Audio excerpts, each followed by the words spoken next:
Okay,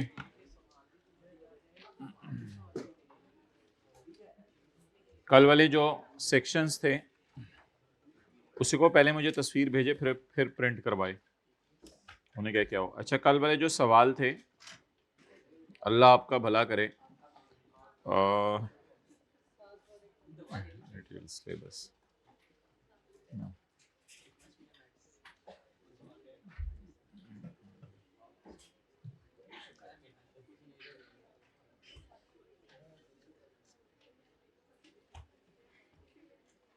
sales tax में एक section है जिसका नाम ही बेस्ट जजमेंट असेसमेंट है। रिटर्न का नोटिस आ गया, फिर भी रिटर्न जमा नहीं करवाई और रिकॉर्ड नहीं दिखाए, और दो बातें अलग लिखी हुई थी, दो तीन बातें आसान सी थी, मिनिमम टैक्स और टीयर 1 रिटेलर्स। ये है बेस्ट जजमेंट। इसकी हेडिंग ही क्या है? Best judgement.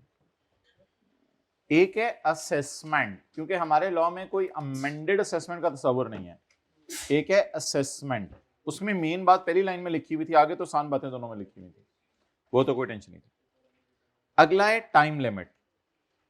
टाइम लिमिट के लिए अब हम जो है वो आज सवाल करेंगे एक प्रॉपर कि टाइम लिमिट कैसे अप्लाई होती है।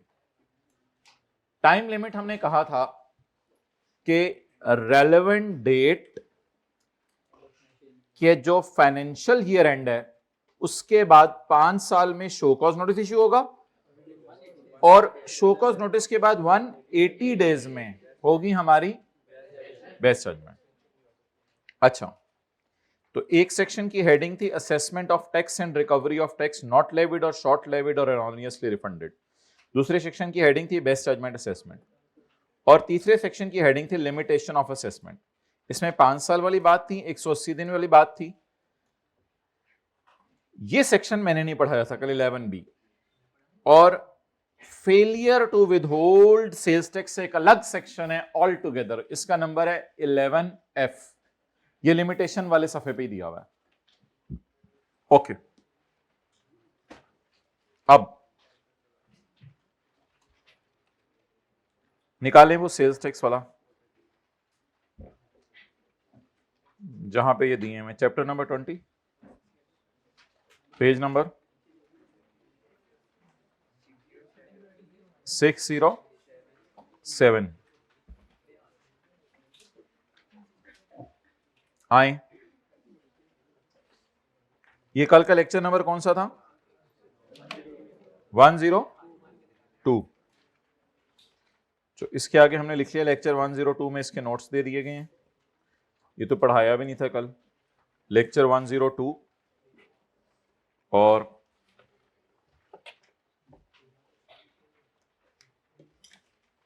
आगे भी लेक्चर 102 और इधर भी lecture 102।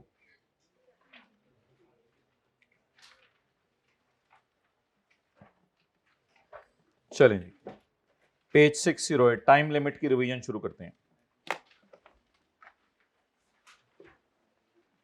Qasim has made a taxable sale in the month of September. Return is filed on 15 October. जी माय डियर, मंथ बताएं, मंथ। ये सवाल मेरे आगे नहीं पढ़ना। सितंबर 2011।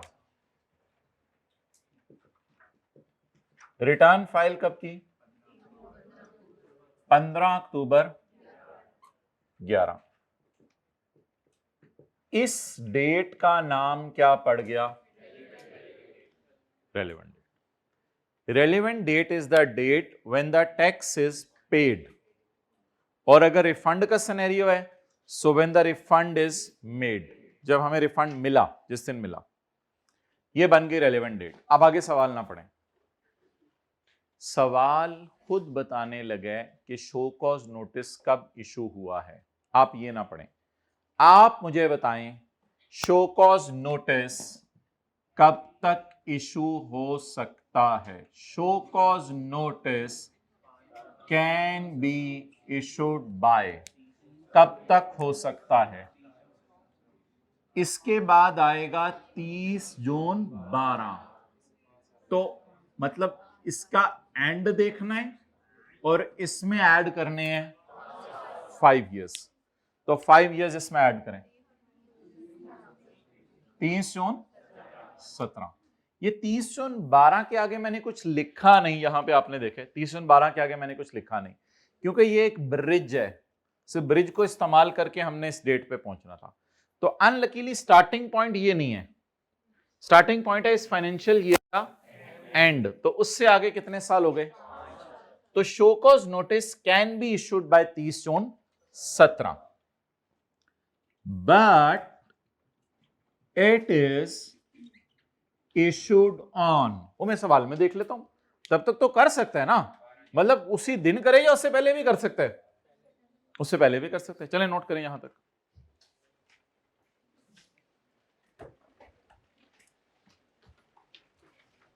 शो कॉज नोटिस 5 साल में इशू किया जा सकता है।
ओके,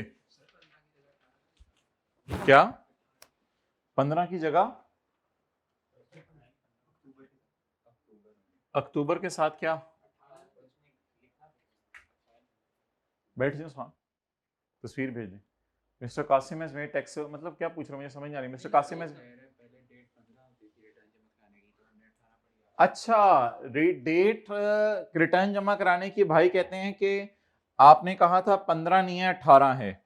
भाई रिटर्न फाइल हुई है 15 अक्टूबर को, टैक्स भी उसी दिन जमा कराया। Tax in any case relevant date 18 नहीं हो सकती, ये भी आज सुन लें। रेलिवेंट डेट इज, बात आप तसल्ली से सुने, रिटर्न आपने जमा करवानी होती है 18 तक, क्योंकि बैंक कभी कभी रसीद लेट देता है। लेकिन अगर कभी सवाल है टैक्स कब जमा करवाना है, टैक्स 15 को ही जमा करवाना है, 15 तक। और बल्कि मजे की बात यह कि रेलिवेंट डेट 15 ही हो सकती है, वो 18 नहीं हो सकती, क्योंकि रेलिवेंट डेट रिटर्न जमा कराने की डेट नहीं है, रेलिवेंट डेट है time of payment of sales tax, तो वो 15 ही हो सकती है। तो 15 की तारीख तक टैक्स जमा करवाना होता है और 18 तक रिटर्न जमा करवानी होती है। उसने रिटर्न भी 15 को जमा करा दी, कोई मसला नहीं, वो पहले तक करानी होती है ना।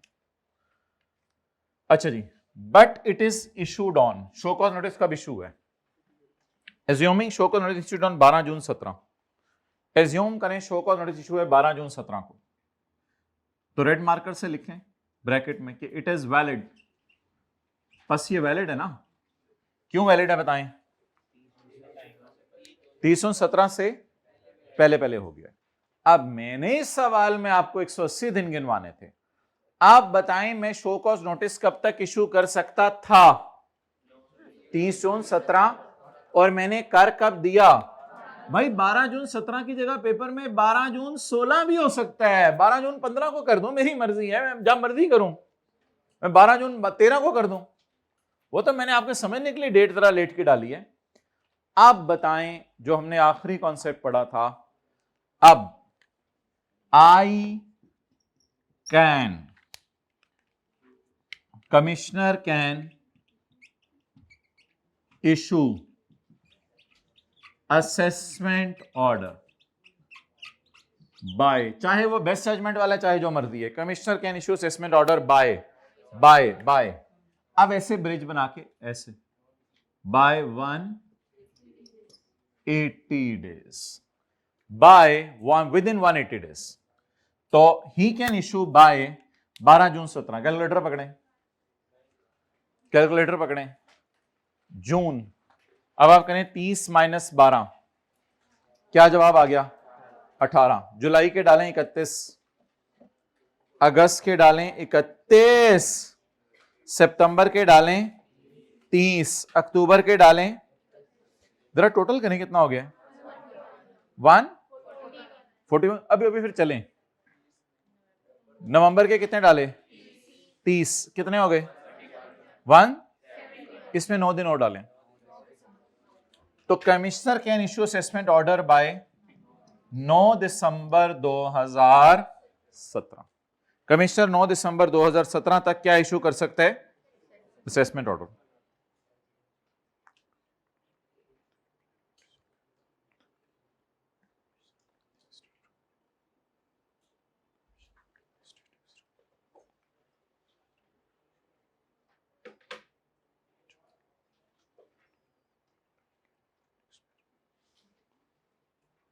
भाई इसमें मैंने ना ऊपर छोटे छोटे क्वेश्चन डाले हैं, वो उड़ा दें, फिर आप डालें उसको दोबारा, सारे को दोनों को दोबारा करें।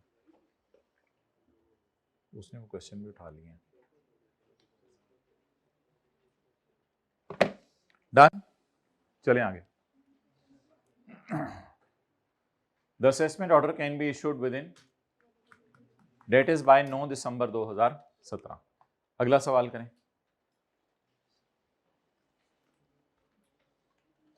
जो एक एक लाइन मैंने डाल के अंडरलाइन किया हुआ ना, मतलब तो सवाल बनता है ना उसमें से, वो उड़ा दें। समझ आ गई ना? तसल्ली से दोनों दोबारा बनाए 15 मिनट तक।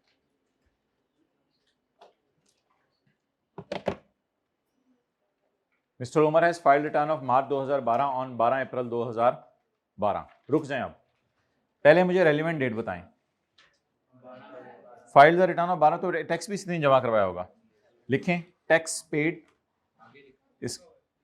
he also paid the tax on the same date। तो लिखें फिर 12 अप्रैल 12 के ऊपर रेलिवेंट डेट। अच्छा, अब आप ज़बानी करवाएं।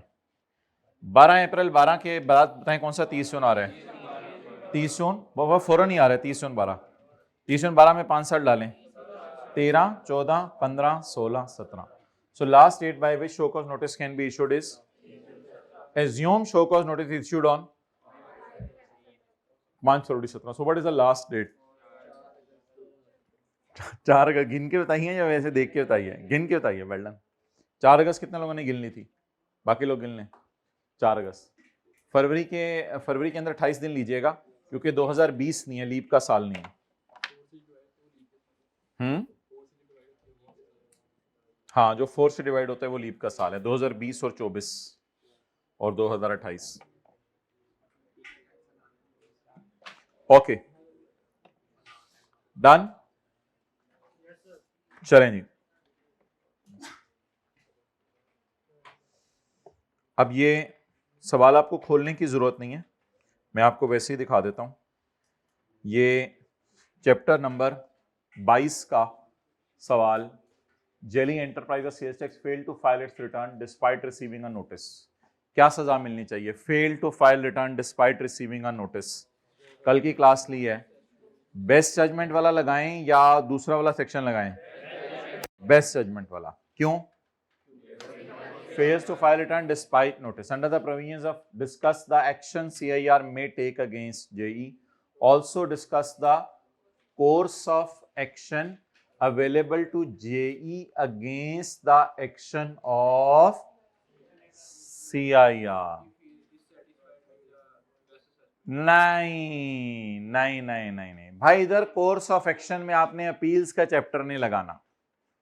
इधर कोर्स ऑफ एक्शन में आपने अपील्स का चैप्टर नहीं लगाना, क्योंकि अपील्स हमारे सिलेबस में सेल्स टैक्स में है ही नहीं।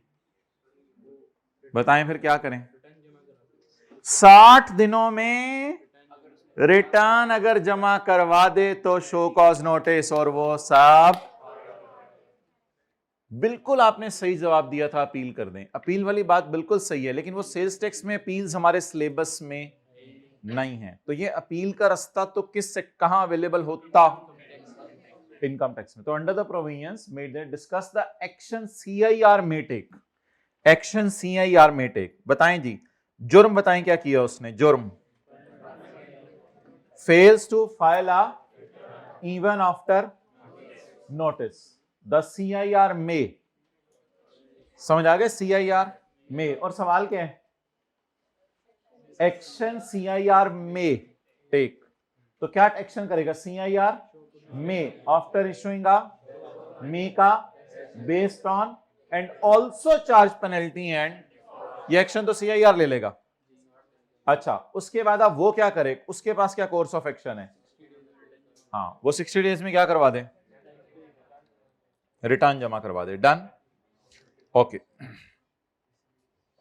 चलें जी, लॉसेस वाला चैप्टर निकालें। ये 60 डेज में वो रिटर्न जमा करवा दे।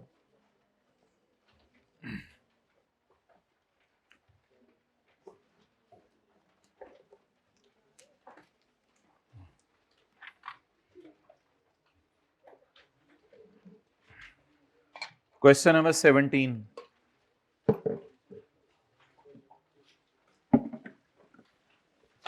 Question number 17।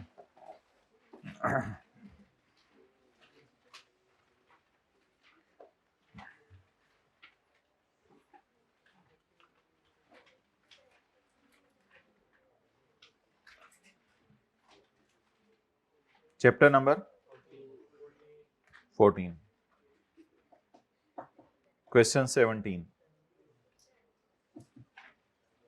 अच्छा, रूल लिखें उर्दू में। आपको मैंने क्लास में बता दिया हुआ है। फॉरेन लॉसेस पाकिस्तान इनकम में से माइनस नहीं हो सकते, लेकिन लिखें पूरा, foreign losses Pakistan source income में से माइनस नहीं हो सकते। Foreign losses Pakistan source income में से माइनस नहीं हो सकते, लेकिन Pakistan source losses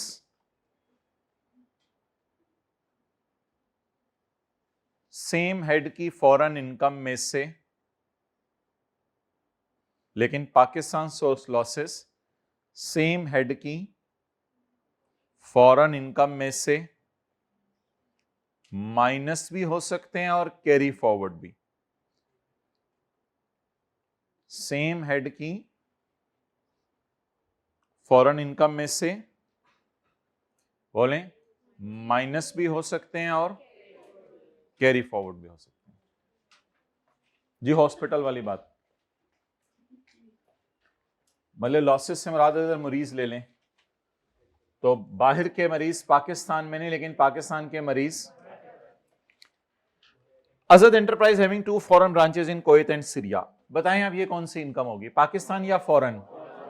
foreign income होगी। Is engage in the trading business of consumer durables. आप बताएं कंज्यूमर ड्यूरेबल्स का अगर इसका काम है तो ये इसकी इनकम स्पेकुलेशन है नॉन स्पेकुलेशन? नहीं, नॉन स्पेकुलेशन है। हर सारे बिजनेस नॉन स्पेकुलेशन है दुनिया में, अनलेस के सवाल में आ जाए कि डिलीवरी नहीं हुई और वो सब। In tax year 2004 AE reported PBT 430 million. AE का पीबीटी कितना है? 430 million. After adjusting 4.8 million profit from Kuwait and 5.3 million loss from Syria. सबर, इस तक पहुंचते हुए वर्किंग शुरू करें। Income from business Pakistan source पहले निकालते हैं। Income from business Pakistan source. जी माय डियर, मुझे प्रॉफिट बताएं। प्रॉफिट कितना आया भाई? ये भूल जाएं कि 4.8 क्या है 5.3 क्या है। मुझे बताएं 4.8 जमा हुआ है या माइनस हुआ है, और 5.3 माइनस हुआ है या जमा हुआ है? 4.8 क्या हुआ है, जमा हुआ है, और कुवैत वाला लॉस, सॉरी कुवैत वाला प्रॉफिट जमा हुआ है और सीरिया वाला माइनस हुआ है।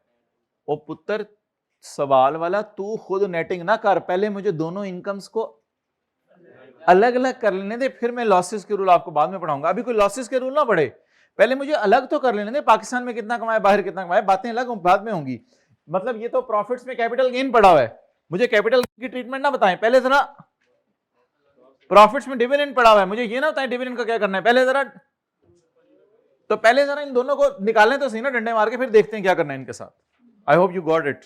कैपिटल गेन डिविडेंड निकाला करते थे, इन दोनों को यहां से क्या कर दें, निकाल दें, फिर देखते हैं क्या करना है, फिर देखते हैं। अभी हेडिंग बड़ी बड़ी दे दें पाकिस्तान सोर्स, क्योंकि मैं निकालने लगा हूं इनको।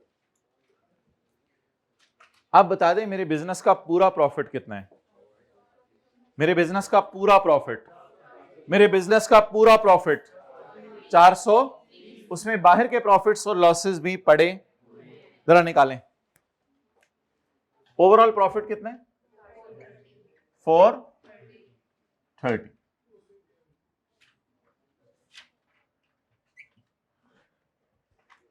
लेस कर दें कुवैत वाला, या क्या है पहला, कुवैत वाले को लेस कर दें, पढ़ा हुआ है ना, और सीरिया वाला लेस हुआ है 4.8, इसको बाहर निकाल दें, और सीरिया वाला लेस हुआ है इसको ऐड कर दें, ताकि ये प्योरली हमारी बिजनेस इनकम पाकिस्तान की आ जाए। लेस सीरिया वाला 5.3, 430, क्या 430.5 की हेडिंग ये सही है बन गई? क्यों? क्योंकि ये दोनों कौन से थे, इन दोनों को क्या किया, बाहर निकाल दिया, इन दोनों को बाहर निकाल दिया। अब 2 दिन पहले हमने सवाल किया था, उनको बाहर नहीं निकालना पड़ा था, तेहरान और बर्लिन में चला, वो सवाल तेहरान पड़ेगा, और सवाल बर्लिन पड़ेगा, तेहरान और एओपी के चैप्टर में था ना सवाल।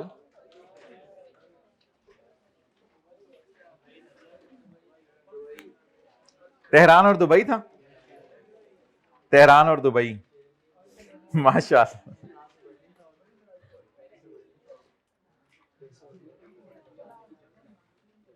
भाई पता है ये उल्टाना क्यों नहीं पड़ा था, ये चैप्टर 12 का आखिरी सवाल था, उल्टाना पता है क्यों नहीं पड़ा था, क्योंकि the figures are not included in, ये ऊपर वाले प्रॉफिट्स में पड़ी नहीं हुई थी, लेकिन आज ऊपर वाले प्रॉफिट्स में पड़ी। अच्छा आपको पता है सवाल शुरू कैसे किया था, इन दोनों को, तो कितने रह गए, इन दोनों को नेट करके, इन दोनों को ऐड करके, इन दोनों को नेट करके। लेक्चर 100 के बाद तो कोई गुंजाइश नहीं होती किसी भी किस्म की। अच्छा अब मुझे बता दें, ये सवाल तो लास्ट क्लास की तरह बन गया, कुवैत में मैंने कितना कमाया, उधर मत देखें, उधर अब आपको नेगेटिव पॉजिटिव कंफ्यूज करेगा, सवाल में जाके देखें कुवैत में कितना कमाया, अब आप इस सवाल में देख रहे हैं, तेहरान, शर्म नहीं आती, किताब में देखें, मतलब जिजया कराओ, कुवैत में कितना कमाया 4.8, और सीरिया में, ये कितने हेड्स हैं 12 में से एक हेड है, इसका नाम क्या है, इनकम फ्रॉम बिजनेस, कौन सा, फॉरेन सोर्स, इसकी हेडिंग दें इनकम फ्रॉम बिजनेस फॉरेन, बस इधर ही ब्रैकेट में। कुवैत का कितना, तेहरान का, सीरिया का जी 0.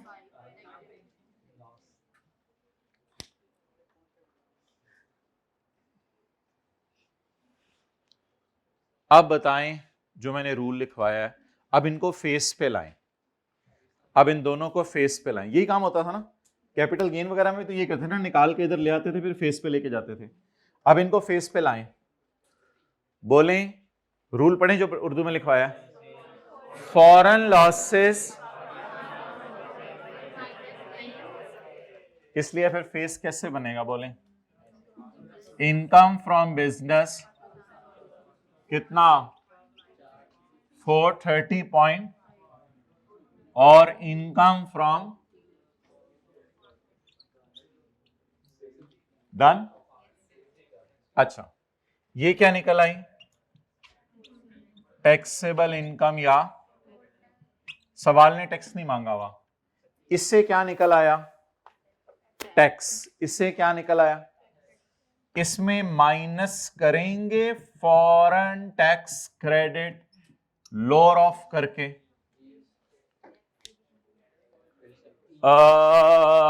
The Kuwait branch also paid taxes of 1.5। बाहर के मुल्क में कितने टैक्सेस पे किए हैं? 1. फॉरेन टैक्स 1.5 और पाकिस्तान टैक्स 1.5। ये question mark divided by multiplied by multiplied by 0 my dear, multiplied loss lose नहीं ਹੁੰਦਾ, multiplied by. So what is lower? 0। तो मेरे ख्याल से पेपर में इंग्लिश में लिख के आ सकते हैं कि फॉरेन टैक्स रेट नहीं मिलेगा क्योंकि फॉरेन इनकम ही नहीं है पॉजिटिव। जब फॉरेन इनकम नहीं है तो फिर फॉरेन टैक्स क्रेडिट भी नहीं मिलेगा। कोई बंदा बताए फॉरेन कंट्री में टैक्स कितना पे किया है? बोले Pakistani tax divided by Pakistani taxable income multiplied by 0 will give me 0। So what is lower? तो एक बार याद रखें, अगर फॉरेन कंट्री में आया ही लॉस है तो फिर फॉरेन टैक्स क्रेडिट तो कैलकुलेट कर लें, लेकिन ऑब्वियसली क्या आना है जवाब? 0 आना। चलिए नोट करें, लेकिन डिस्कशन चाहिए ना, वो तो आप करते हैं। मजा आया? चलें, शुक्रिया शुक्रिया। आधा पेट इधर ही भर जाता है।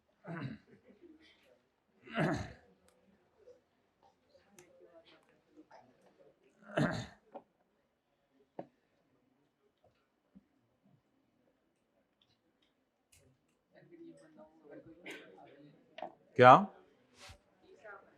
हाँ क्या? अच्छा, done.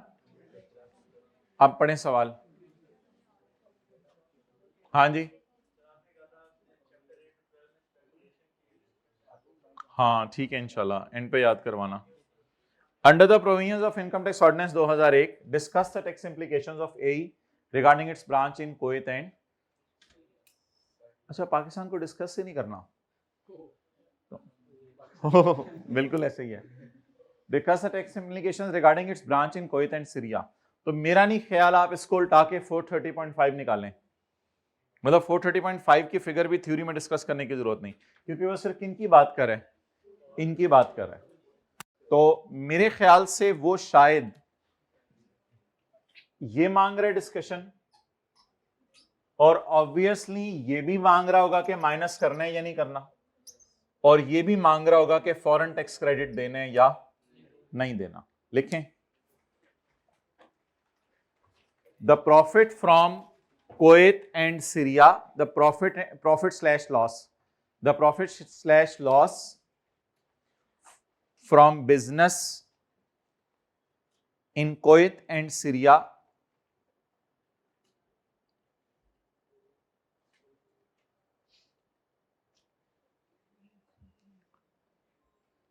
will be set off against each other, will be set off against each other, and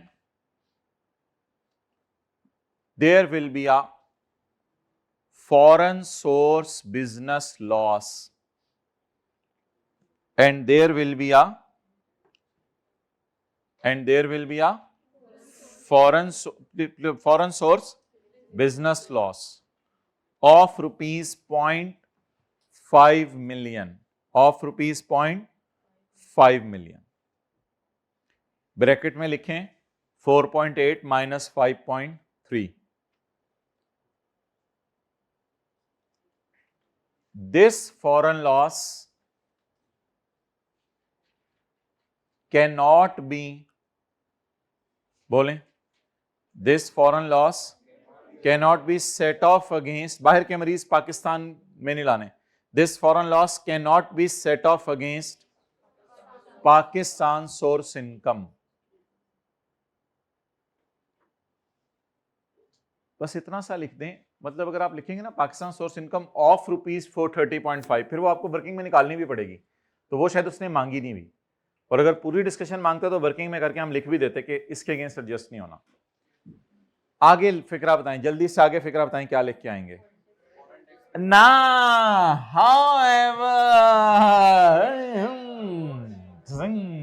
however this foreign loss of 0.5 million will be carried forward, 3 number पूरे लेने हैं, 4 ही आ जाएंगे इसमें इंशाल्लाह, will be carried forward for 6 years,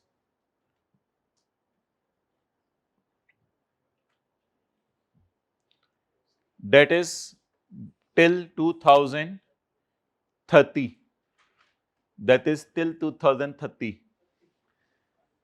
तो that is till 2030, 2030 तक ये हो सकेंगे कैरी फॉरवर्ड।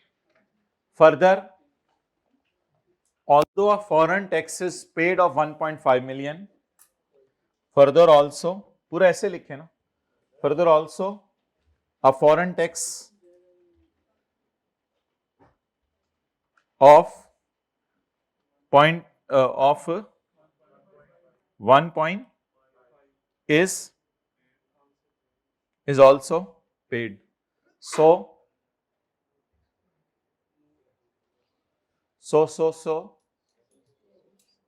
बोले ना, so no foreign tax credit, नहीं, so foreign tax is also paid, but आएगा ना, but there is no foreign source income zero है ना, but there is no foreign source income या profit, अगर कंफ्यूज करे लफ्ज, there is no foreign source profit, so no tax credit will be allowed, no tax credit will be allowed.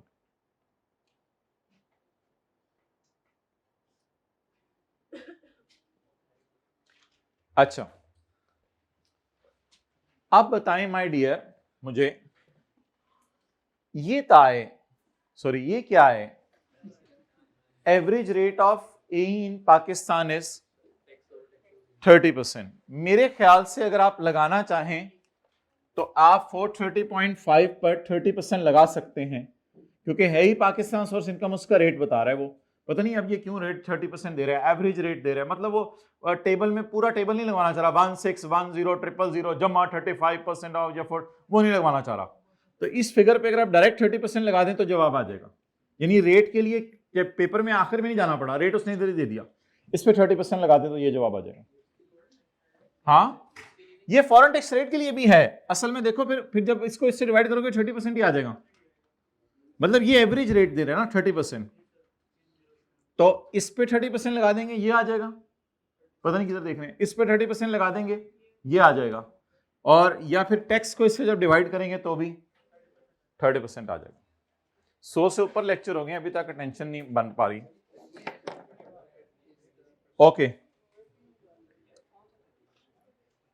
सवाल में दिया हुआ है average rate of Pakistan income tax is 30%। Pakistan की इनकम कितनी है, इस पे 30% लगा दें। अजीब सा सवाल है, उसने रेट दे दिया, उसने टेबल 1 2 नहीं लगवाया, मतलब लगाने की जरूरत नहीं है ना, क्योंकि सवाल ने टैक्सेस मांगे नहीं हुए। वो भी वही निकल आएगा ना, फिर मैं यही तो आपको बता रहा हूं। फिर जब आप इसको इससे डिवाइड करोगे तो 30% ही आ जाएगा ना इधर। आगे चलें,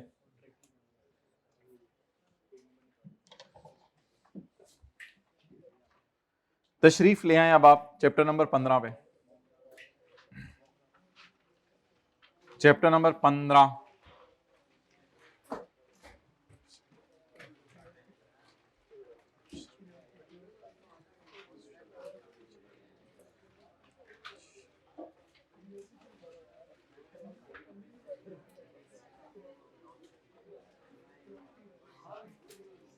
एक्सेलेंट हो गया भाई, अब ऊपर वाला भी बनाओ इसका। ये साथ वाले क्या शोल्डर जरा छोड़ दें, शोल्डर फ्री कर दें जी। भाई तशरीफ ले आए पेज नंबर 430 पर। माय डियर 403 पर। माय डियर जिन्होंने गोड़ा रखा हुआ है दूसरी क्लास में ऊपर, पेज 403 पे इंशाल्लाह ये जो ऊपर लिखा हुआ है मैं आपको पढ़ा देता हूं। पहले आज मैं आपको पढ़ाने लगा हूं कि एपलेट ट्रिब्यूनल का लेवल क्या है। सुभान अल्लाह बोलें। पहले मैं आपको बताने लगा हूं एपलेट ट्रिब्यूनल का लेवल क्या है। हमारा अपना लेवल नहीं मैं आपको बताने लगा, हम अपना लेवल नहीं बताने लगे, एपलेट ट्रिब्यूनल का। एपलेट ट्रिब्यूनल में कौन आएगा, अगले सफे से शुरू करें, फिर पॉइंट 1 भी पढ़ लेते हैं। पॉइंट 2, एपलेट ट्रिब्यूनल ना कल हमने आपको दिखाया था कि इसके अंदर प्रॉपर जरा जजेस वगैरह बैठे होते हैं और सही फुल सीन ऑन होता है। यहां पर चैप्टर नंबर 14 15 एपलेट ट्रिब्यूनल। वैसे हाई कोर्ट जरा इससे भी बड़ा होता है, वैसे लेवल देखें ना हाई कोर्ट का, एपलेट। सुप्रीम कोर्ट में तो इधर उधर बंदे भी सामने बैठे होते हैं। तो सुप्रीम कोर्ट तुम्हें तो उधर टैक्स पेयर होगा, उधर कमिश्नर होगा, इधर बंदे बैठे होंगे। ये देखिए कितने गौर से देख रहे हैं, 13 केस चल रहे हैं। अच्छा, हाई कोर्ट और एपलेट ट्रिब्यूनल। हम देखने लगे हैं इनकी क्वालिफिकेशन, एटलीस्ट मैट्रिक पास होना इनका जरूरी है। भाई क्या हो गया, मेरी मर्जी, मैं जो मर्जी पढ़ाऊं। पढ़ें। A person shall be appointed as member of appellate tribunal if he is an advocate of high court। High court का एडवोकेट रह चुके, हाई कोर्ट का जज नहीं, वकील, यानी हाई कोर्ट में वकालत करता था, केस लड़ता था जज के सामने खड़े होकर। Is an advocate of high court, कम से कम कितना तजर्बा, and possess such other prescribed qualification। A person qualifies, एक और बंदा, if he has for at least 10 year experience। अगर आप हाई कोर्ट के जज हैं, सॉरी एडवोकेट हैं, और आपका कितना तजर्बा है 15 साल का, या अगर आप सीए हैं प्रैक्टिस में, मतलब हम लोग तो टीचर हैं पढ़ा रहे हैं, कोई कहीं जॉब कर रहा है किसी कंपनी में, वो भी प्रैक्टिस में नहीं है। प्रैक्टिस का मतलब होता है जो लोगों को टैक्स निकाल के देता है। अगर आप सीए हैं और आपका कितना तजर्बा है 10 साल का, और work as chartered accountant in practice, इधर अलोन, चाहे अकेले या किसी फर्म में, या आप चार्टर्ड अकाउंटेंट हैं और worked in employment with a practising CA, worked in, ये एज इन क्लॉज यहां क्लोज होगा, एज इन क्लॉज को बस काट दें शक, फॉर 10 ईयर्स। ऊपर भी 10 ईयर्स लिखा हुआ, डुप्लीकेशन है सॉर्ट ऑफ, लेकिन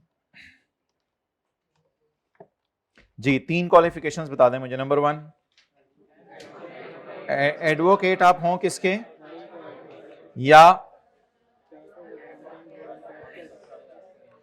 आप हों चार्टर्ड अकाउंटेंट इन प्रैक्टिस, या हैज बीन,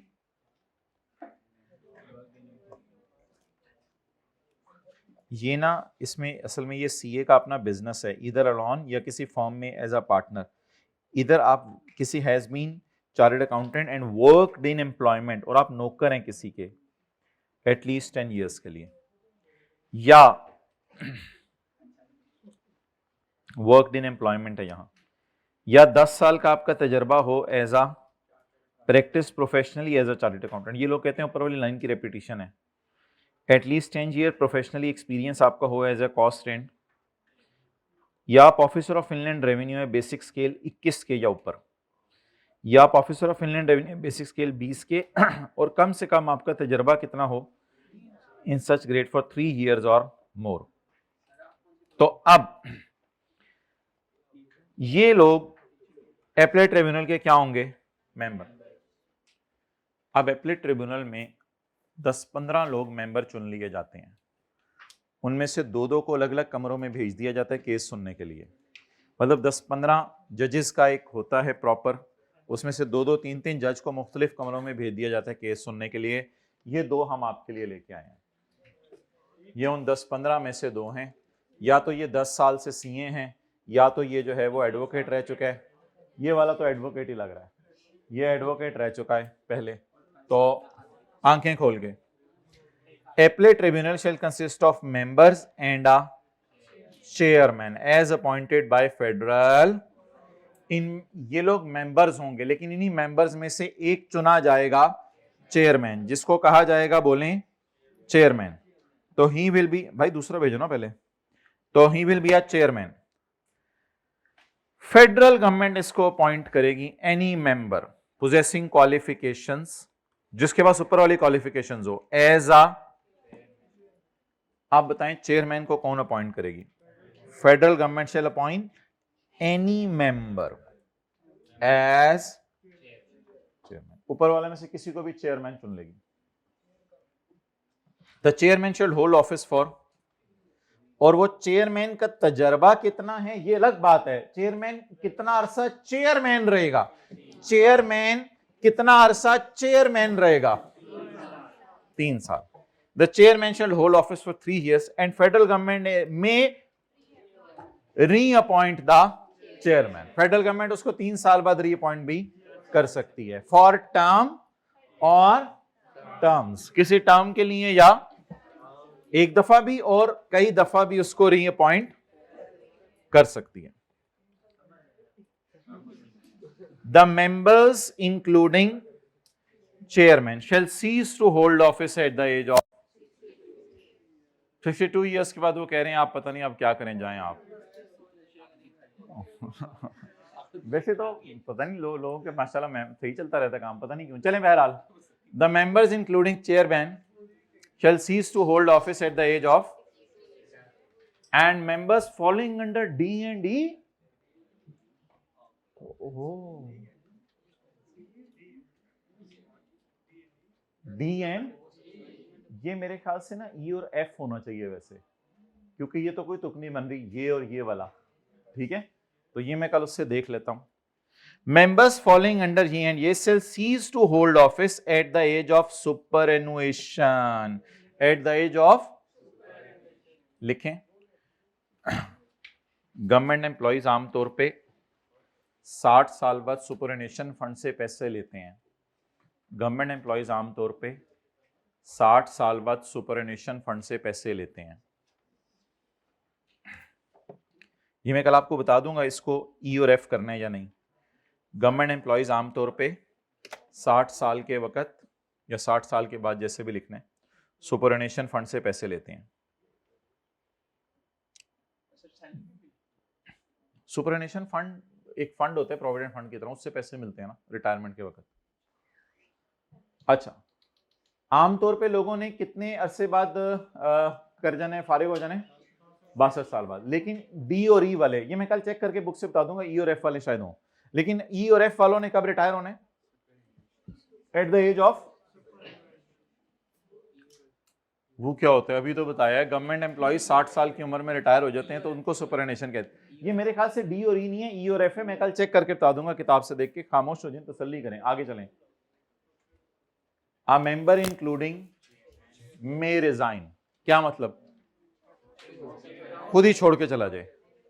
और मे बी, या हम उसको निकाल दें, पाँव से नहीं मार, may be removed by federal before expiry of his term, वो फिर 60 मतलब 3 साल से पहले, और अटेनिंग द एज ऑफ, या कई दफा अटेन सुपरएनुएशन की एज पे आए तो उनको हम फारिग कर देंगे। It will be done on the suggestion of a performance review committee. इनकी भी परफॉर्मेंस रिव्यू होगी, performance review committee on the grounds. तू आके क्या करता है? मुझे नींद आ जाती है जहां बैठ के, मुझे नींद आ जाती है जहां बैठ के। तू तो इनएफिशिएंट है फिर। और तू क्या करता है? मैं लोगों को छेड़ता रहता हूं, तू मिसकंडक्ट कर रहा है। तो कितने कितने ब्लंडर ये मारे साइड पे होके तो इनको फारिग कर दिया जाएगा। इनएफिशिएंसी हो इनके अंदर, और तो फिर इनको क्या कर दिया जाएगा? बाहर निकाल दिया जाएगा। चलें जी, मजे मजे से याद करें। द एपलेट ट्रिब्यूनल, बोले ना, the appellate tribunal shall consist of members, man, man नहीं, एथे मेंबर्स ते एथे मैन, तो appellate tribunal shall consist of members and, इनको अपॉइंट कौन करेगा? उनको कहीं ना अपॉइंट करना है, इनको उठे, अपॉइंटमेंट होने लगी है, एज अपॉइंटेड बाय, अच्छा दोनों को अपॉइंट फेडरल गवर्नमेंट ही करती है, जितनी की ट्रिब्यूनल में जरूरत पड़े।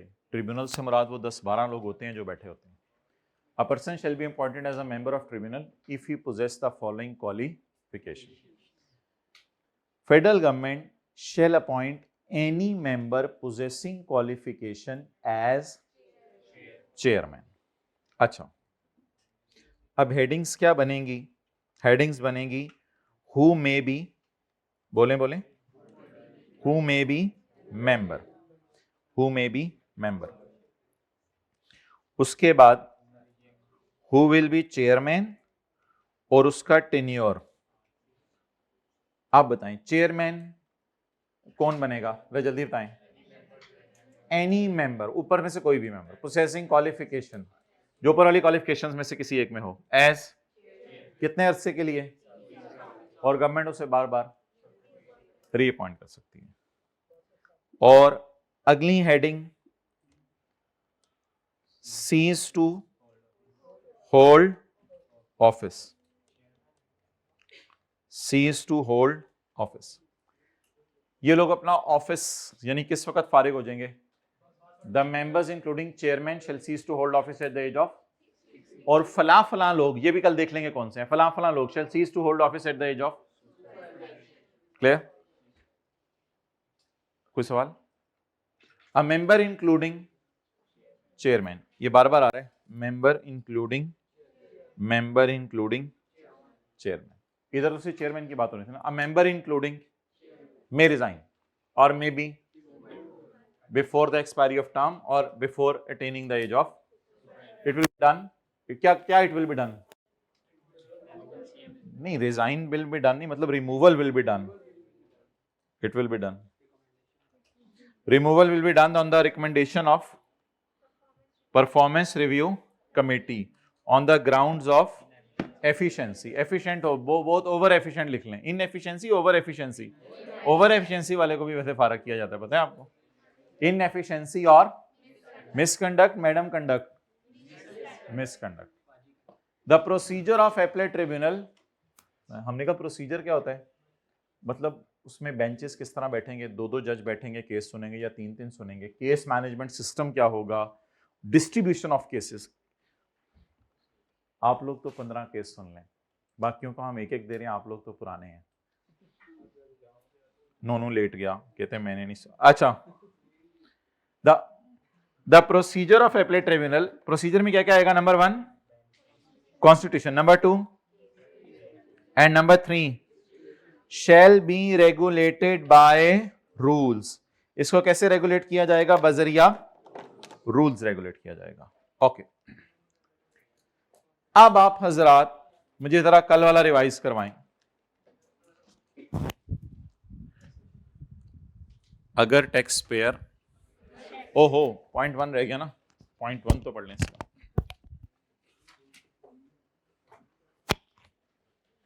There shall be established an appellate tribunal inland revenue to be called as appellate tribunal. एक appellate tribunal inland revenue बनेगा, उसका नाम होगा appellate to exercise the jurisdiction. ये लाइन मेरे ख्याल से उसको अब फारिग कर देनी चाहिए।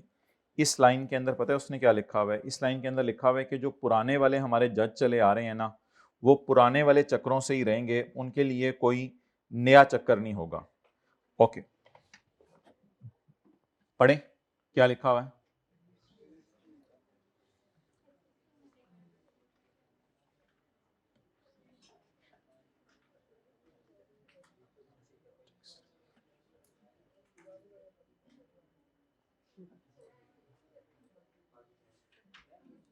चलो ले आओ, दोनों ले आओ। Okay, existing members including chairman of appellate tribunal shall continue to hold office on the same terms and conditions. same की जगह old, एग्जिस्टिंग मेंबर्स, पुराने members, including chairman of appellate tribunal. ये क्या लिखा होता है बार बार, मेंबर्स इंक्लूडिंग चेयरमैन, समझ आ गया ना? existing member including chairman shall continue to hold office on the old terms and conditions as applicable to them prior to commencement of tax laws amendment act 2000। असल में ये सारी चीजें ना 2024 में चेंज हुई थी, तो पुराने बंदों पे पुराने रूल ही चलेंगे till the completion of their term of office, unless के वो पहले क्या कर जाएं, रिजाइन।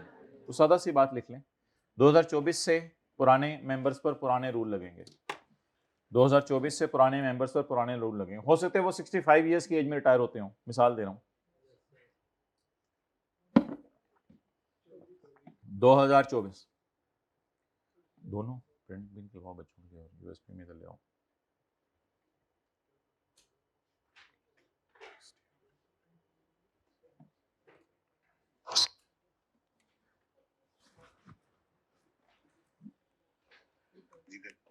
करें ना करें इन चीजों से, आपको और कुछ दे देते हैं भाई, वो झुंझुना मंगवा दो, मतलब वो कॉलेज के बटनों से, मतलब एयरपोर्ट पे जाएंगे हवाई जहाज में, उधर उनके बटन। अच्छा,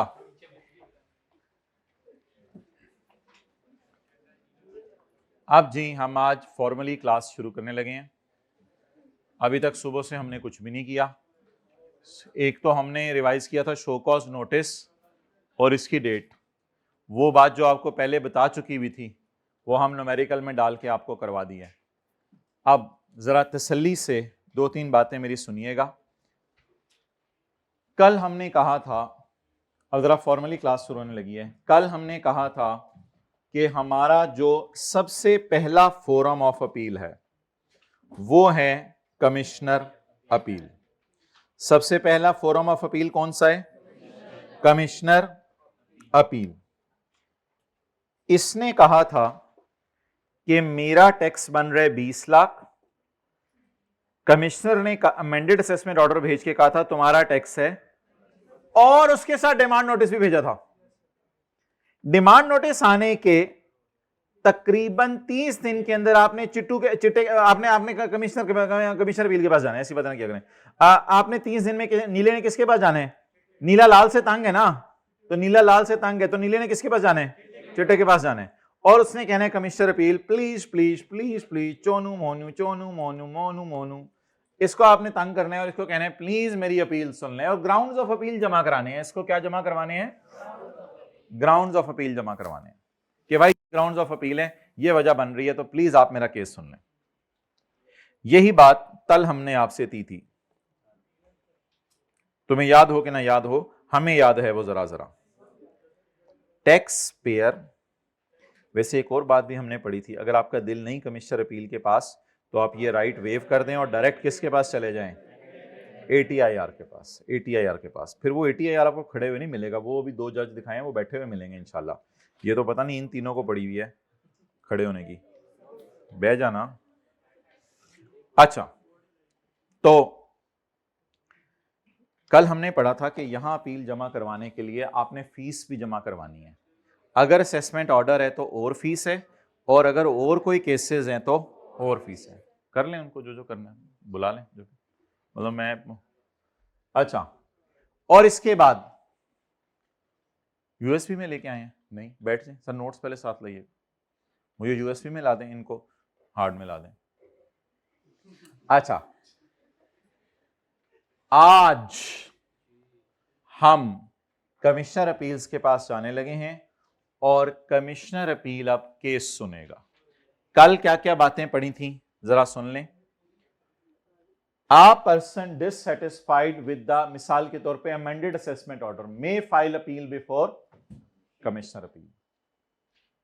आप अपील नहीं जमा करवा सकते जब तक आपने 20 लाख पे टैक्स जमा ना करवाया हो। ये कल आप लोगों ने याद किया था घर में लेट के, एंड मैं तो लेट के काम करता हूँ, तो बिल्कुल लैपटॉप ऐसे बिल्कुल 100% 100% ऐसे लेट के लैपटॉप ऐसे रख के। अच्छा, तो नेक्स्ट, अपील की फीस हो गई है। उसके बाद अपील आपने कितने अरसे में करानी है? अपील आपने 30 दिनों में करानी है। और अपील अगर इलेक्ट्रॉनिक भी कराई जा सकती है, ये भी लिखा हुआ था। कहां लिखा हुआ था? ये तो नहीं पढ़ा था कल हमने, मुझे लगता है पढ़ा था इलेक्ट्रॉनिक भी। और अगर कोई गुड कॉज हो तो 30 दिनों के बाद भी कराई जा सकती है। भाई अब आपने मुझे 15-20 मिनट देने हैं टेंटिवली, ताकि हम लॉसेस का न्यूमेरिकल निकाल करने आज एक प्रॉपर जरा फुल फ्लेज, जरा लॉसेस तो पता लगे। अच्छा, रिवीजन होनी है ना उसमें लॉसेस के न्यूमेरिकल की। अब मुझे आप ये बताएं, प्रोसीजर इन अपील में सबसे पहला क्या होगा? कमिश्नर अपील दोनों को नोटिस दे देगा। Commissioner appeal shall give notice of the day for hearing. नीले लाल दोनों आ जाना मेरे पास, to the appellant and commissioner. आगे कौन कौन आ गया? कमिश्नर आ गया और टैक्स पेयर आ गया। ये नोटिस कौन देगा इनको? Commissioner appeal. अभी 1 ए और 1 डबल ए नहीं पढ़ना, शायद मैं कल पढ़ाऊं। Commissioner may adjourn the hearing from, जब ये दोनों आ जाएं, कमिश्नर अपील कहे, commissioner appeal may adjourn the hearing from time to time. हाँ जाओ यार जाओ। अच्छा, वैसे इन दोनों में दोस्ती हो जाती होती है, क्योंकि ये बुलाता है, ये दोनों बाहर बैठे होते हैं, तो गपशप चलती रहती है। ये अंदर की बात आपको बता रहा हूँ। ये कह रहा होता है छड़ दे मेरी जाना, कहना चल तेरी जान चढ़ना, अंदर आ, इधर बाहर नहीं जा, इधर अंदर आ होता है, इधर इतने आ, मतलब बाहर निकल तो बताऊंगा नहीं, अंदर कमिश्नर अपील। अच्छा, तो गेम ऑन हो गई है। The commissioner may adjourn the hearing from time to time. अच्छा, कुछ ग्राउंड्स ऑफ अपील आपने पहले जमा करवाए थे। अगर कोई ग्राउंड ऑफ अपील आप भूल गए हैं तो वो भी कमिश्नर अपील को आप मीटिंग शुरू होने से पहले बता सकते हैं कि वो इसने ये भी किया था, ये भी किया था, ये भी किया था, लेकिन मैं आपको बताना भूल गया इसने ये भी किया था। तो ग्राउंड्स ऑफ अपील जो आपने पहले से जमा करवाए हुए हैं, वो ground of appeal he valid होंगे या कोई नया ग्राउंड भी जमा करवा सकते हैं? करवा सकते हैं। The commissioner before hearing, the commissioner appeal before hearing and allow appellant to file any new ground। इसको इजाजत दे दी जाएगी एक नया ग्राउंड भी जमा करवा दें। असल में ना कई दफा ग्राउंड जमा करवाना भूल भी जाते हैं लोग। कल ग्राउंड्स कितने थे? दो में से एक जमा करवा दिया, एक भूल गया या सफा मिस हो गया, कोई भी वजह बन गई। तो मिसाल के तौर पे आपको पता लगा कि अब्बा जी बड़े रहम दिल हुए में आज, तो आप भाई की शिकायतें लगा रहे थे। अब आप जो केस लेके गए थे वो 2 इश्यूज पे लेके गए थे, फिर आपने पुरानी बातें भी बतानी शुरू कर दी। भाई ये भी कीता सी, ये भी कीता सी, ये भी कीता सी, खरबूजा भी खाया सी मेरा। तो the commissioner appeal may before hearing appeal allow appellant to file any if he is मुतमईन दैट इट वाज नॉट, अगर जानबूझ के नहीं किया फिर तो खैर। अच्छा, अब कमिश्नर अपील फैसला सुनाने लगा है। बोलें, अब कमिश्नर अपील क्या सुनाने लगे? Commissioner appeal may before deciding appeal call the particulars, data लेके आओ। कमिश्नर अपील का फैसला आने लगे ना, एंड मेक फर्दर इंक्वायरी। किसको कहेगा फर्दर इंक्वायरी करके आओ? Through commissioner. याद करें, सबसे पहला क्या? कमिश्नर अपील दोनों को, और पुत्र नोटिस गया है, नीनो नहीं, कमिश्नर अपील दोनों को क्या देगा कि हियरिंग के लिए आ जाना। और क्या नई बात पड़ी थी? एक और, कमिश्नर एडजॉर्न भी कर सकता है।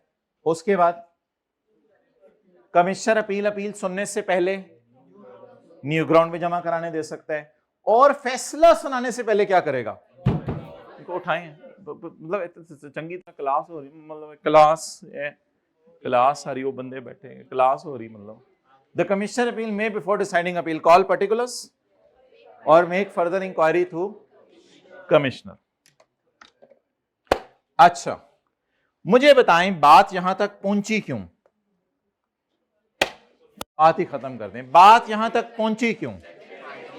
भाई आपको पता है कि हमने पहले इसको नोटिस ऑफ ऑडिट भेजा था, फिर इसको शो कॉज नोटिस भेजा था। जब ये शो कॉज नोटिस का प्रॉपर रिप्लाई नहीं उधर होता ना, जब तो शो कॉज नोटिस का प्रॉपर रिप्लाई नहीं कर पाया था, तो फिर हमने इसको अमेंडेड असेसमेंट ऑर्डर भेजा था। तो पहले बहुत मौके दिए हैं इसको, फिर बात यहां तक पहुंची है। अब मीटिंग चल रही थी अरूज पर। मीटिंग किस पे चल रही थी? अरूज पर। नहीं, अरूज को बाजी का नाम नहीं है।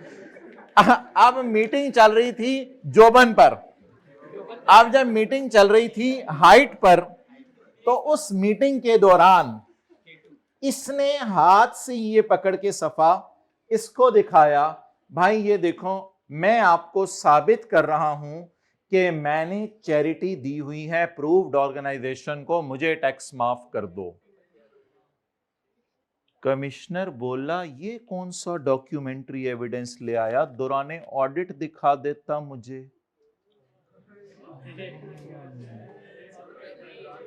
प्रिंसिपल साहब कहीं बात यहां तक पहुंची क्यों, वाइस प्रिंसिपल को सारा डेटा दे देते तो बात यहां तक पहुंचती ना। ये बंदा बड़ा तेज निकला, इसने डॉक्यूमेंट्री एविडेंस अपने हाथ से पकड़कर दिखाया कमिश्नर अपील को, ये सबूत है मैंने चैरिटी नॉन प्रॉफिट इदारे को दी है, खुदा के लिए मुझे टैक्स माफ कर दें, मैं ये मेरा टैक्स क्रेडिट बनता है। कमिश्नर बोलेगा ना, ए देख लो, कमिश्नर बोलेगा कि ये सब सबूत अगर तू मुझे पहले दे देता तो फिर यहां तक गल ना पहुंचती। कौन कहेगा?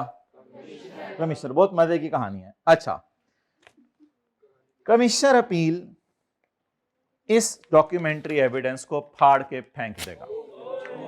कमिश्नर अपील इस डॉक्यूमेंट्री एविडेंस को फाड़ कर, लेकिन अगर कोई रीजनेबल कॉज हो तो जोड़ लेगा, जोड़ लेगा। लेकिन अगर कोई रीजनेबल कॉज हो तो जोड़ लेगा। रीजनेबल कॉज ये कि इसने कहा कि मेरी बेगम ने कहा कि कारपेट उठा के सफाई करनी है। ये भी हंसने लग गया, ये भी हंसने लग गया साड़ी बरादरी। अच्छा, तो इसने इसको कहा गया कि भाई तुमने जो है वो कारपेट उठा के सफाई करनी है, तो कहते वहां से निकले। अच्छा फिर तो कोई मसला नहीं, खैर आ जाओ यार भाई आपने। तो फिर ये डॉक्यूमेंट्री एविडेंस भी एक्सेप्ट कर लिया। Commissioner appeal shall not accept documentary evidence. Commissioner appeal documentary evidence नहीं मानेगा which was not produced before the, जो कमिश्नर को नहीं दिखाया था। हाउएवर, ठंडा हो गया, अब सलाह में कर, ठंडा हो गया। However he may if there was a reasonable cause। Okay, सबसे पहले क्या हुआ था? Notice of the day. कौन सा डे? दोनों आ गए, बुला लिया, बुला के दोनों को खौर करें, एडजॉर्न कर दें हियरिंग। मैं नहीं सुन रहा, समझ आ गया? आगे अलाउ कर दें एप्लेंट को, बोले ना क्या टू फाइल एनी, कोई ग्राउंड वो डालना भूल गया, उसे डालने कोई मसला नहीं, पाइए अपना। कमिश्नर अपील में कॉल पर्टिकुलर्स, मेक इंक्वायरी। जाहिर बात है ऐसे तो नहीं लोग फैसले सुना देते, पहले सब कुछ होगा। Shall not accept any documentary evidence, however he may accept. ये क्या है? ये दो लाइनें बल्कि अजीब अजीब सी बन गई है, मुझे समझ नहीं आ रही। Shall not accept any documentary, however he may accept. समझ आ गई ना गल? However if there was a, अगर कोई रीजनेबल कॉज है तो फिर एक्सेप्ट हो जाएगा। आप बताएं, अच्छा ये ना 1A और 1AA इंशाल्लाह कल करेंगे या आज ही कर लेंगे। मुझे इस ये बताएं कि फैसले कितने किस्म के आ सकते हैं? फैसले आ सकते हैं 3 किस्म के। मिसाल के तौर पे 20 से आपकी इनकम किस पे चली गई है? 32। मैंने तो मिसाल कोई पता नहीं 30 और 40 की भी आपको दी थी, लेकिन छोड़ें। 20 से आपकी इनकम किस पे चली गई है? हाइब्रिड में कौन नोट्स बांट रहा है? चलें बांटना शुरू करें, पॉज करें आधे मिनट में। चलें वही वाला दोबारा यहां से पढ़ लेते हैं। Procedure in appeal. तो commissioner appeal shall give a notice of day for hearing. किस किस को देगा? अपलेंट और कमिश्नर को। कमिश्नर को बिल्कुल जलेबी की तरह लें, बिल्कुल जैसे जलेबी शौक से लेते हैं ना। अच्छा, 1A हमने नहीं पढ़ा, 1AA भी हमने आज नहीं पढ़ा। कमिश्नर अपील में एडजॉर्न द हियरिंग फ्रॉम, ये उसने अपनी तरफ से शुड़ंग मारी है। ये मैंने नोट्स चेक किए बगैर आपको दिए हैं, ये इंशाल्लाह हम डिलीट करेंगे। ये तो अपनी तरफ से उसने चीज डाली है, मतलब बस हमारा तो इतना ही है ना। कमिश्नर अपील में adjourn hearing from time to time. भाई हाईलाइट नहीं करना, काटने ढूंढ कोई चीज हाईलाइट से आजा, हाईलाइट से क्रॉस करो। फाइलिंग ऑफ न्यू ग्राउंड, ये देखिए इंशाल्लाह इसमें गलतियां कितनी होंगी, ये हमने रिव्यू किए बगैर आपको दिए हैं notes. Commissioner appeal may before hearing an appeal allow an appellant to file any new ground.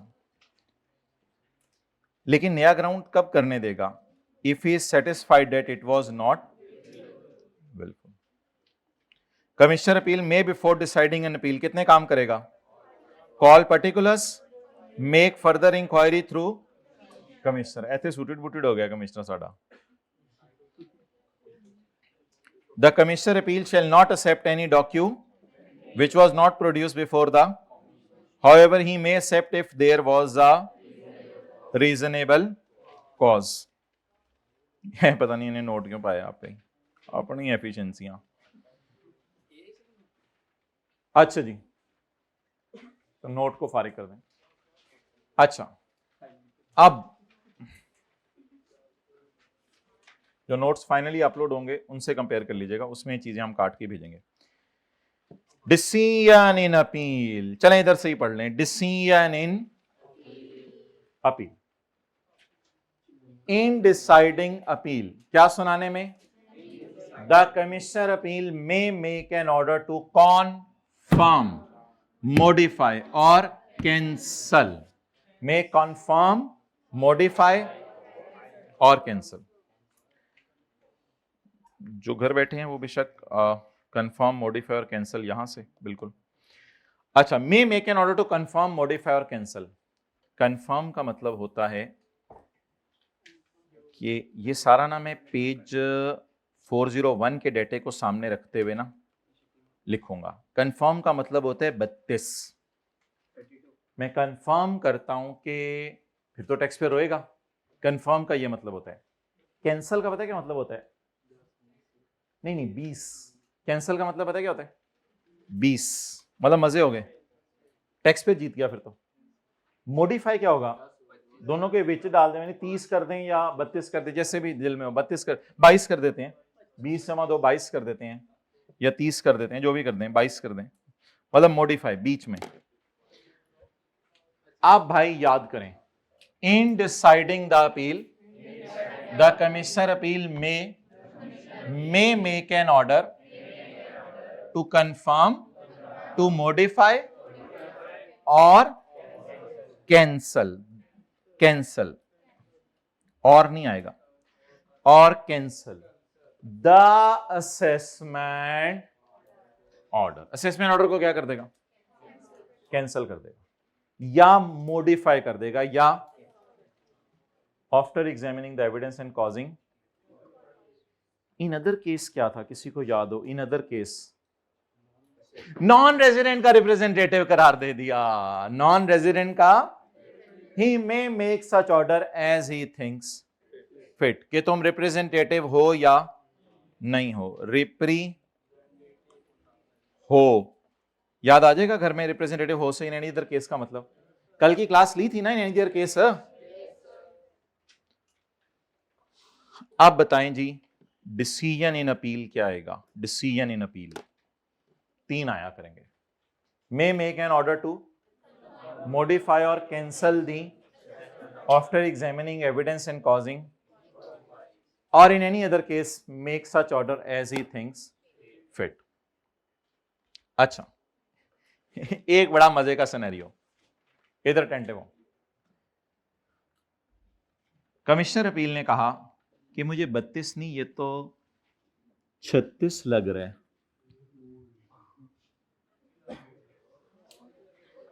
आपने जो पाना शुरू किया, चीको चाड़ा, आपने कहा हाय हाय हाय हाय, मैं लुट गया, मैं बर्बाद हो गया, मैं आया सी तेरे कोल किसी और चक्कर चे, तू मैनू उल्टा, तू मैनू मार ही दिंदा, मेरी तौबा मैं तेरे को लावा, चल नासे तू। आप तो इधर उधर देख के पागल हो गए। मतलब के बात अब तो उल्टा 36 कर दिया उसने। आपने कहा ये क्या प्रोग्राम है? कमिश्नर फील ने कहा मैं क्या करूं, ये फिगर ही असल में जो है वो गलत है, 2 रुपए वाली, ये फिगर सही करो, 36 आ रहा है, मैं क्या करूं? लगा कमिश्नर भी गालते तेरी सही है पर काट देना। लेकिन लॉ मेकर कहते हैं कि करें इसके साथ, कोई मसला नहीं, करें इसको 36। ये कंफर्म भी नहीं है, ये कैंसल भी नहीं है, ये मॉडिफाई नहीं है, ये सबका बाप है। मतलब ये तो मतलब ग्राउंड से ही फारग कर दिया ना आपने इसको। The commissioner appeal can only increase an assessment. Increase कर सकता है, इंक्रीज कर सकता है। इंक्रीज का मतलब लिखें मोर देन 32, 32 से भी आगे ले जाए, ग्रेटर देन 32, जान ले लें, मोर देन 32। और डिक्रीज रिफंड, रिफंड तो डिक्रीज करने पे गमगीन होगा ना, कर सकता है। एक शर्त है, पहले इसको बता दें हम करने लगे हैं, बस उसको बता दें बेटा ये होने लगे। If he has provided tax payer of showing cost, done. तो बता दें तीन ऑप्शंस क्या थी पहले जो पढ़ी, confirm, modify, cancel. He may increase an assessment और decrease if he has provided appellant okay. Point 3 छोड़ें जरा, 4 पे आए पहले। After decision, after the commissioner appeal shall specify the amount of tax, appeal बता दूंगा, specify the amount of tax, serve the order to appellant and pass an order within of filing an appeal.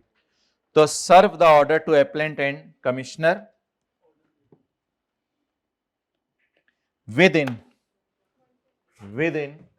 120 days of filing of appeal। समझ आ गया? कितने दिनों में फैसला सुनाएगा? 100। My bro इथे ब्रो क्या देख रहे हो?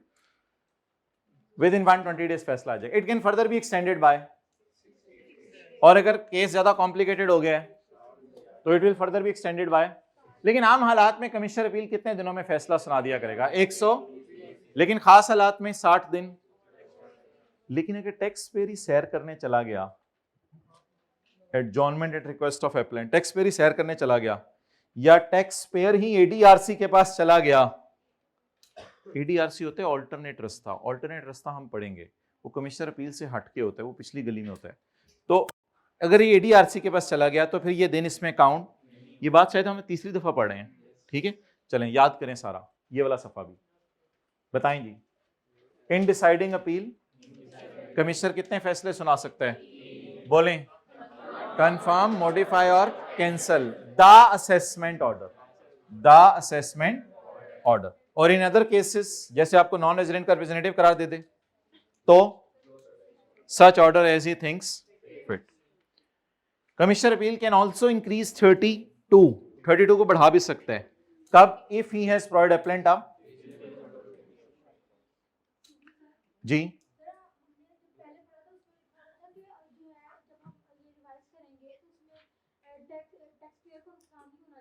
नहीं, वो तो कोई और, वो तो सेक्शन ही कोई और था, वो मुझे कल याद करेगा मैं रिवाइज करूं, वो तो सेक्शन ही कोई और था।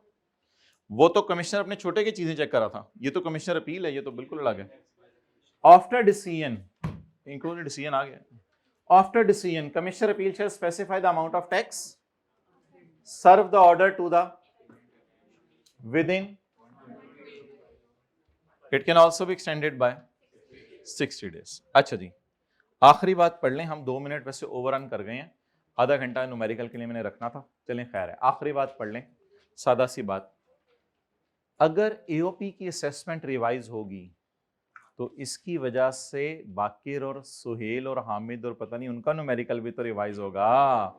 कोई याद है? कोई बंदे, कोई पार्टनर्स याद है एओपी के किसी के? सुहेल और खालिद और काजी थे एक सवाल में, और कोई याद हो आपको? सुल्ताना और जमशेद, सुल्ताना जमशेद कर लें। अगर एओपी की इनकम रिवाइज होगी तो इसकी वजह से 2 लोगों की इनकम और रिवाइज करनी पड़ेगी। बोलें किस किस की? पार्टनर्स की भी। तो अब कमिश्नर अपील कमिश्नर को इजाजत देगा कि मैंने एओपी के खिलाफ फैसला सुना दी है, इसकी वजह से, ये एओपी का असेसमेंट ऑर्डर है, मैंने एओपी के खिलाफ फैसला सुना दिया, इसकी वजह से डिविजिबल इनकम बढ़ गई, जब वो बढ़ी तो उसकी वजह से पार्टनर्स की इनकम भी बढ़ गई।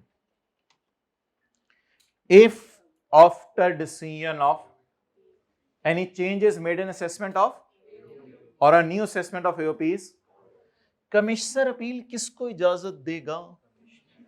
क्या इजाजत देगा? To amend the assessment of partners also. ये आसान बात है।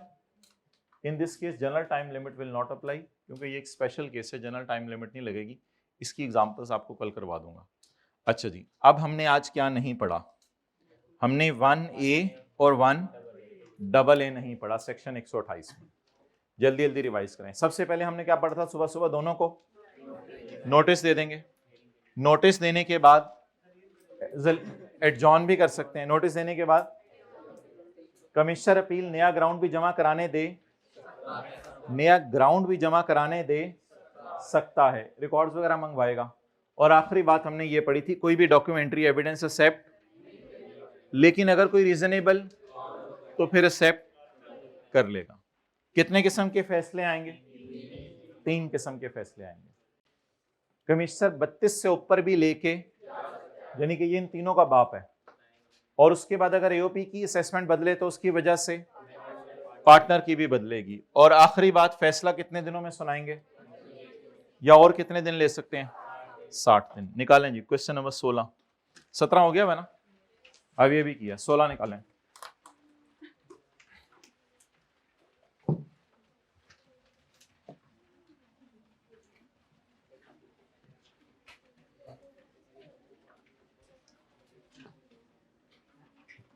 जी क्या हुआ बताएं। हाँ जी, क्वेश्चन नंबर 16 लॉस का चैप्टर।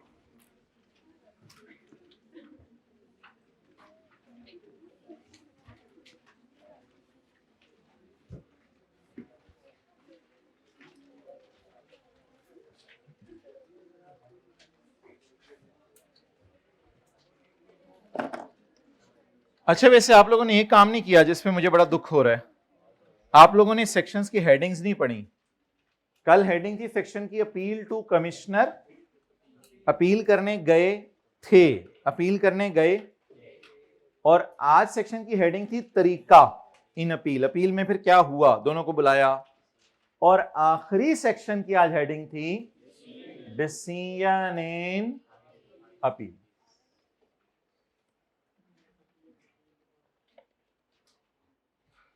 डन? अच्छा जी, निकालें कौन सा है वो चैप्टर, कौन सा है? 14। अच्छा जी, आप लोगों ने ना मुझे बता देना कि डेटा सिंप्लीफाई कैसे करना है। कुछ फिगर्स ऐसी होंगी जो कि किसी हेड का लॉस नहीं होगा, बल्कि एक ही हेड के बारे में 2-2, 3-3 लाइनें भी आ सकती हैं। ठीक है, हमारे हेड्स ऑफ इनकम कितने हैं वैसे? 12, लेकिन आप ज्यादा भी कर सकते हैं। सेपरेट ब्लॉक्स भी होते हैं, फाइनल टैक्स रिजीम भी होती हैं, एग्जेम्प्ट इनकम भी होती हैं, ऐसा ही है ना। तो ये हेड से बाहर की चीजें हैं, लेकिन हैं तो सही ना, दुनिया में एग्जिस्ट करती हैं। सेपरेट ब्लॉक इनकम्स कौन सी है हमारी सिलेबस में? सिक्योरिटीज और डिस्पोजल ऑफ इमूवेबल प्रॉपर्टी। और फाइनल टैक्स रिजीम 2 चीजें हैं ज्यादातर जो पूछता है, डिविडेंड पाकिस्तान वाला, और इंटरेस्ट इनकम अगर 5 मिलियन से पता नहीं कम हो, और वो बैंक से और वो सारा, तो इंटरेस्ट इनकम कभी कभी फाइनल टैक्स रिजीम है। डन? पेंशन भी कभी कभी फाइनल टैक्स रिजीम है। फॉलोइंग इंफॉर्मेशन परटेन्स टू बाजी आयशा। अगर आयशा बाजी ये ना करती ना तो हमारा ये कॉन्सेप्ट भी क्लियर नहीं होना था आज। तो अल्लाह इनका भला करे कि इनके इतने लॉसेज आ गए, अल्लाह का शुक्र है कि हमें कॉन्सेप्ट हमारा क्लियर हो गया।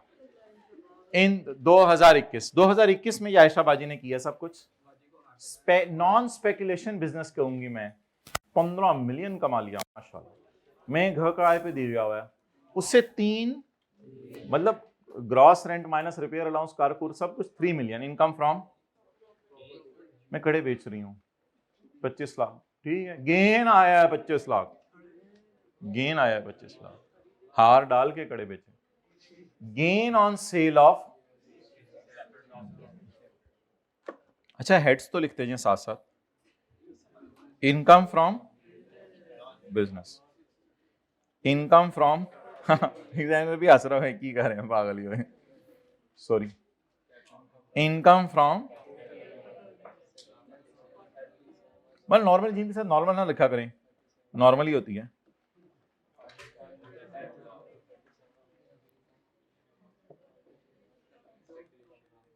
बिजनेस,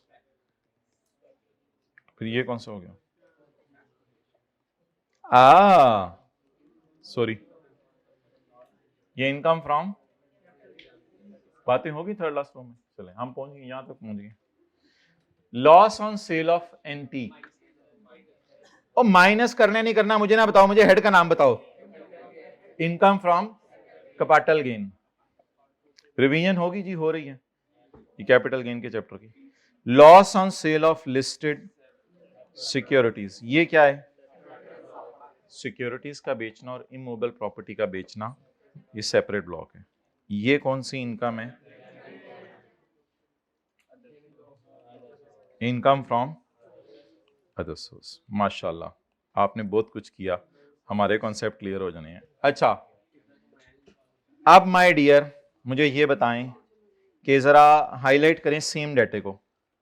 ये भी कैपिटल गेन है, ये भी कैपिटल गेन है, और ये भी कैपिटल गेन है, और ये है सिक्योरिटीज का गेन, और ये है सिक्योरिटीज का लॉस। इसके अलावा कोई ऐसी चीज हो जो डुप्लीकेशन जिसकी हो रही हो? Well done. अब आप हाईलाइट कर लें, मैं वेल डन अपने आप को कह रहा हूं, वेल डन। अब आप हाईलाइट कर लें, 2 हाईलाइटर चाहिए। पेपर में हाईलाइटर इस्तेमाल कर लें, मुझे बताइएगा क्या होता है। मतलब मैं तो नहीं, मतलब हम अपने जमाने में तो पता नहीं क्या क्या करते थे। तो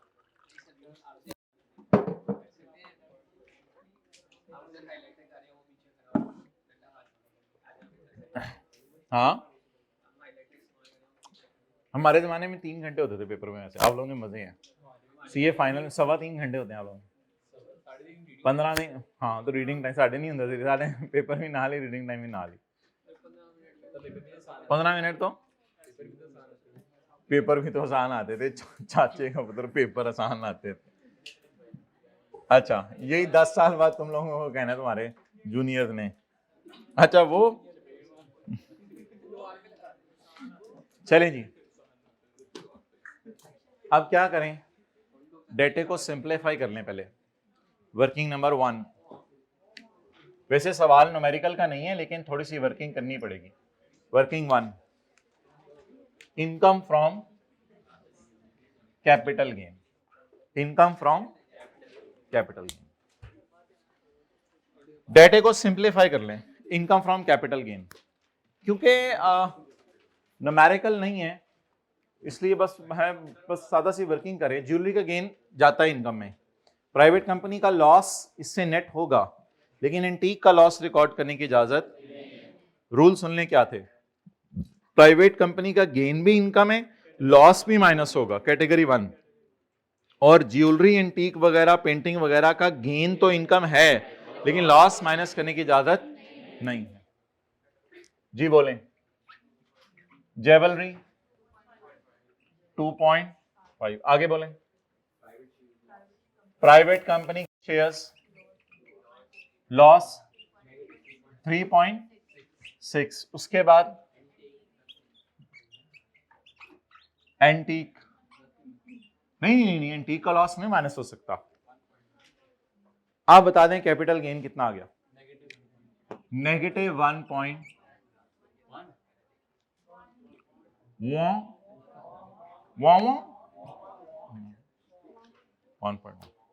अच्छा न्यूमेरिकल बहुत आसान है, टिक लगाएं, टिक लगाएं। आगे चलें, सिक्योरिटीज के बारे में रूल सुने।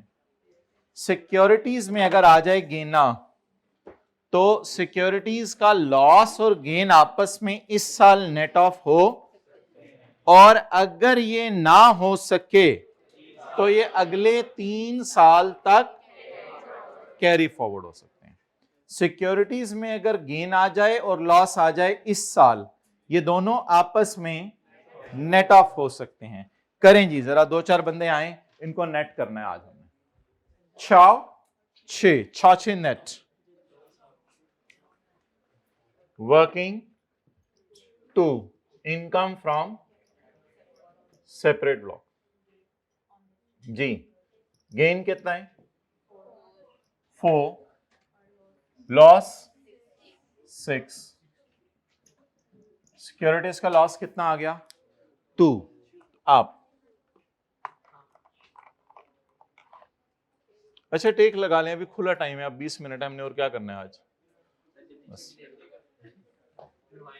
जल्दी छुट्टी दे दें, 1 ए और 1 डबल ए ना पढ़ा दूं जो रह गया है, जल्दी छुट्टी दे दें, छोड़ें, आए 1 ए और 1 डबल ए पढ़ें, आइंदा बात की ना जल्दी छुट्टी की, इतना मारूंगा। अच्छा अब मुझे आप ये बता दें कि अगर आप मुझे इजाजत देते हैं ना, तो वैसे तो आपने देनी नहीं, अगर आप 2021 का साल है ना, 2021 का साल है, अगर आप मुझे इजाजत देते हैं तो मैं फिर ये सारे येलो को यहां लिख लेता हूं। Income from capital gain normal regime working number 1 से कितनी आई है, मैं देखो, आप लोग टेक लगाई रखें, छोड़ें आप अपना काम। 1.1 छोड़ो पर अब खैर है, अब ना किसी को कुछ कहा करो, 100 लेक्चर्स में नहीं समझ आया, अब आप क्या समझ आना है, ये उठ के क्लास लेनी होती है। अच्छा कई दफ़ा ऐसा भी होता है कि आप लोग किसी मजबूरी की वजह से रात को जागना पड़ गया, लेकिन अब हमें तो नहीं पता होता ना, इसलिए हम तो थोड़ी बहुत ही बस मादरत अगर कर देते हैं तो कि मजबूरी हो ही जाती है, बंदे को किसी वजह से जागना पड़ जाता है, तो रूममेट ही कहता है मुझे अस्पताल ले जाओ। होता है होता है, हाँ, वैसे ही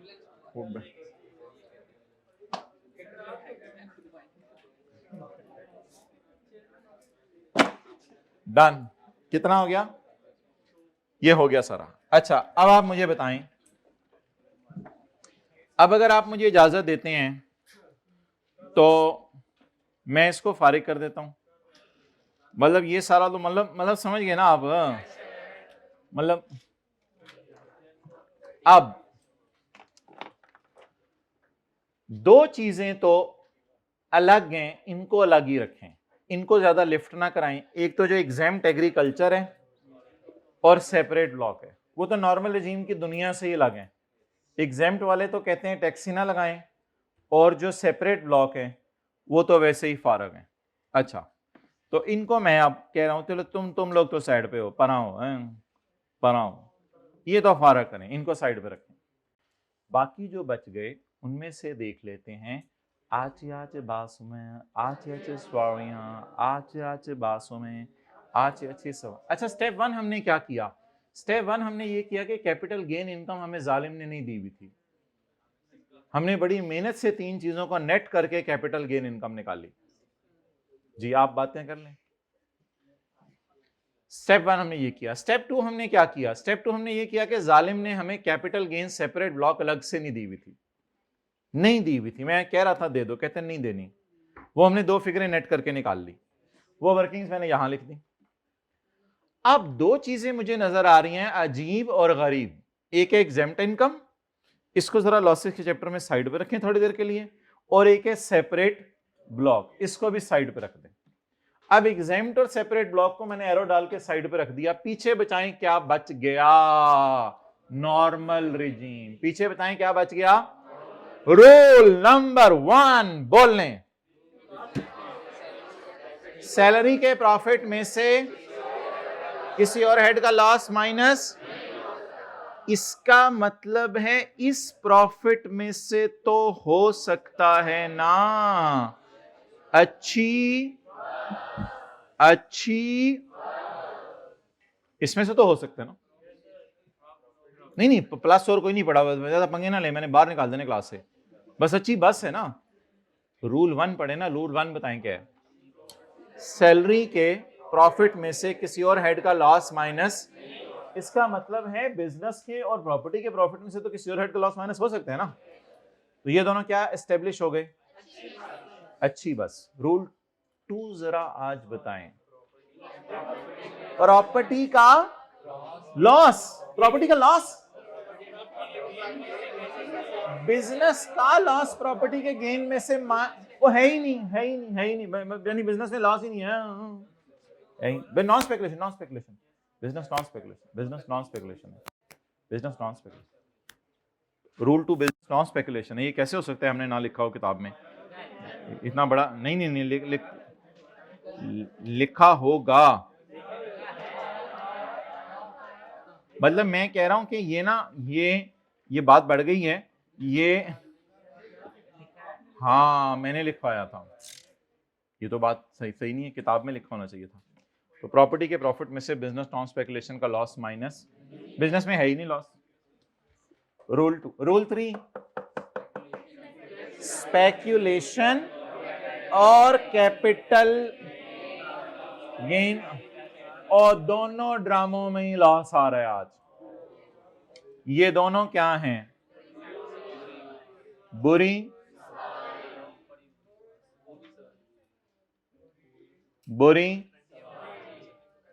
सवारी। ये तो हमने बचपन में पढ़ा था। बुरी,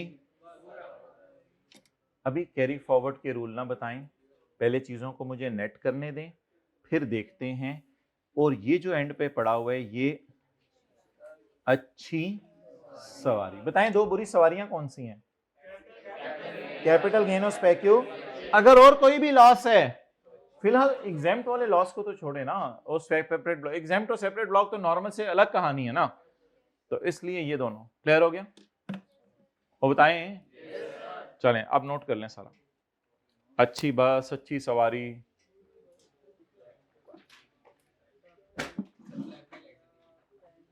ब्लैक हाईलाइटर दीजिएगा, मतलब तस्वीर ले लें, मतलब तस्वीर ले लें।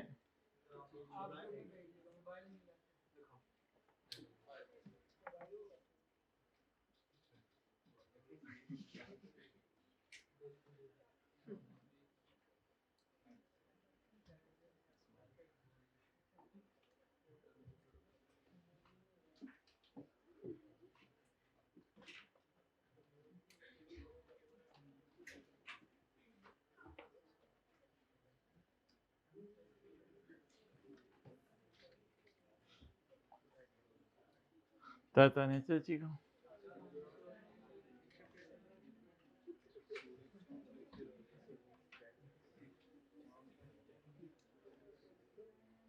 हो सकता है डायग्राम में 1A और 1AA हम अलग लाइन में डाल दें आज नोट्स में, बहरहाल।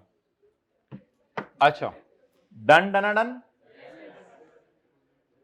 अभी तक बता दें हमने कितने काम किए हैं? 2। एक तो हमने डेटे को पहले सिंपली वर्किंग 1 और 2 में, उसके बाद हमने लाके अच्छी बात और अच्छी से, ये दो को साइड, प्रॉब्लम चाइल्ड को साइड पे रखा है। पहला प्रॉब्लम चाइल्ड एग्जाम्प्ट इनकम, दूसरा प्रॉब्लम चाइल्ड सेपरेट ब्लॉक, इनको साइड। आप बताएं कैसे सॉल्व करेंगे न्यूमेरिकल?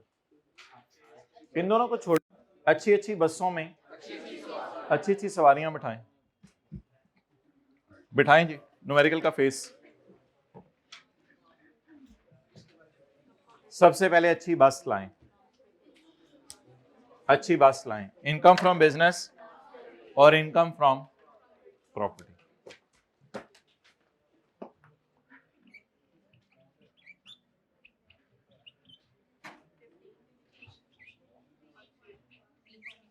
थ्री पॉइंट,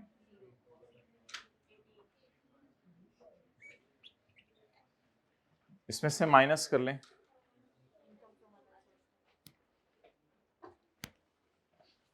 देखें इधर देखें, अच्छी अच्छी बसों में अच्छी अच्छी सवारियां, मतलब ये नगमा तो याद कर लेंगे, पता भी होना चाहिए कौन अच्छा है कौन बुरा है। इनकम फ्रॉम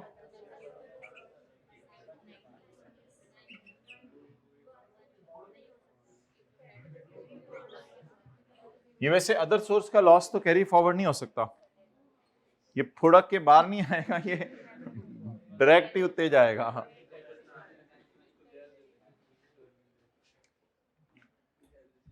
अच्छा, अगर वैसे आप शो करना चाहते हैं ना, तो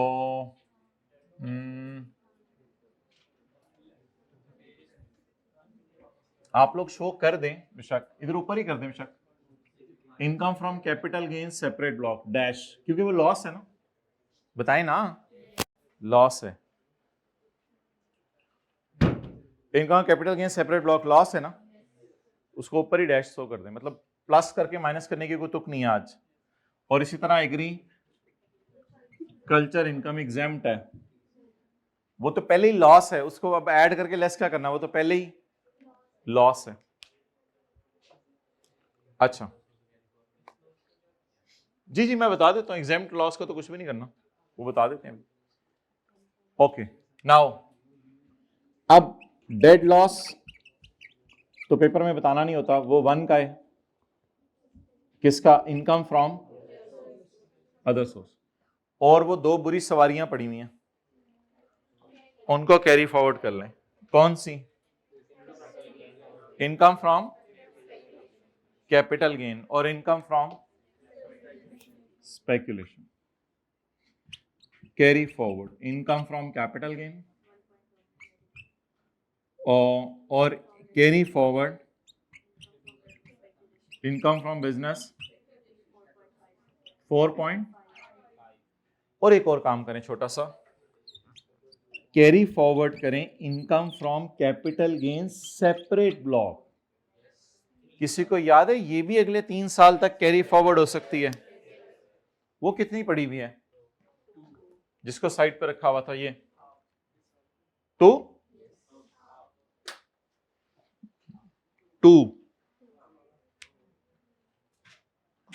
ये तो पेपर में नहीं लिख के आना, टिल 2027 और ये टिल 2024, क्योंकि कितने साल तक कैरी फॉरवर्ड हो सकती है? 3 साल तक।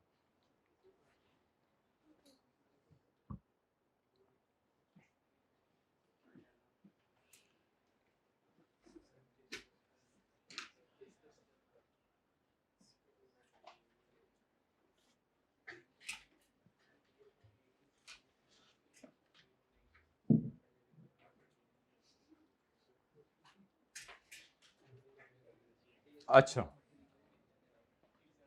अब मोहतरम सब बताएंगे आपको, एग्जाम लॉस को कुछ भी नहीं करना होता, अब अगले साल कोई एग्जाम इनकम में से नहीं माइनस होना। ओके अब सवाल की रिक्वायरमेंट पढ़ें, अब सवाल की रिक्वायरमेंट पढ़ें।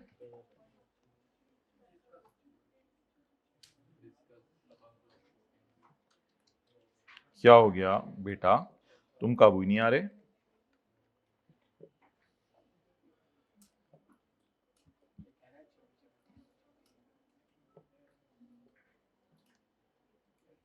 कल वाला होमवर्क हो गया था?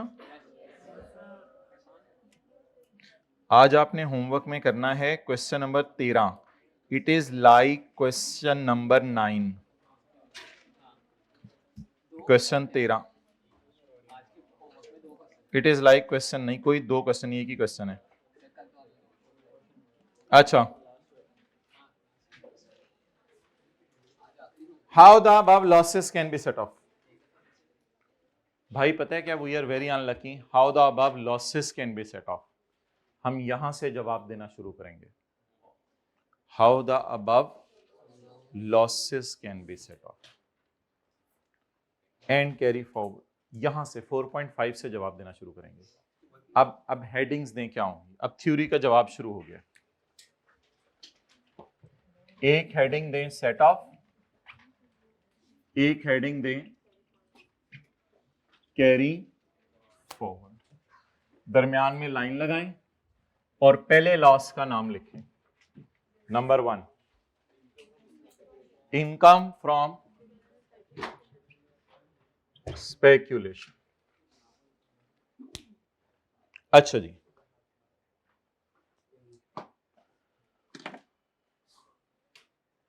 अभी आप बताएं आपने 4.5 के साथ क्या लिखा हुआ है? मैंने तो गायब कर दिया, आपने 4.5 के साथ क्या लिखा हुआ है? बुरी सवारी। बोलें स्पेक्यूलेशन का लॉस इस साल किसी हेड में से सेट ऑफ और अगले 6 साल कैरी। आप लोग इस बात को छोड़ दें, मुझे बताएं आपने बुरी सवारी लिखा हुआ है? लिखा हुआ किताब पे देखें अपने, लिखा हुआ है? फिर लिखें 4.5 के बारे में कुछ। द लॉस ऑफ 4.5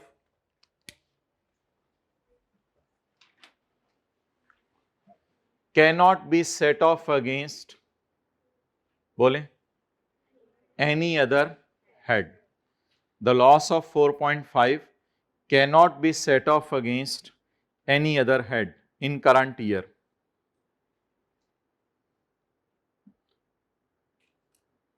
वैसे कोई और स्पेकुलेशन होता ना उससे हो सकता था, लेकिन वो तो आपको पता ही है। आप इधर आए। हाउएवर डिस्कशन ना उसने सिर्फ लॉसेस की मांगी है।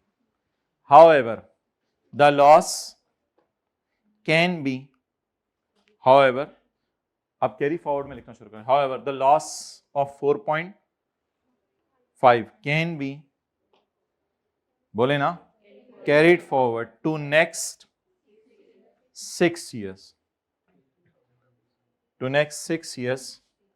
and will be set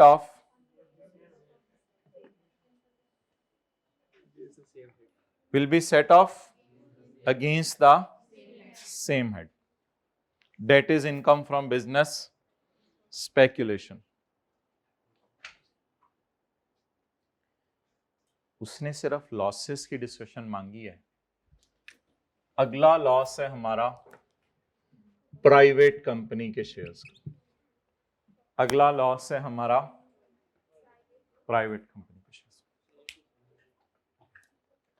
ये कैपिटल गेन का लॉस नहीं है, ये असल में हेड में पहले सिंप्लीफाई होना है। ये कैपिटल गेन का लॉस नहीं है, कैपिटल गेन का तो ओवरऑल लॉस बाद में निकलेगा।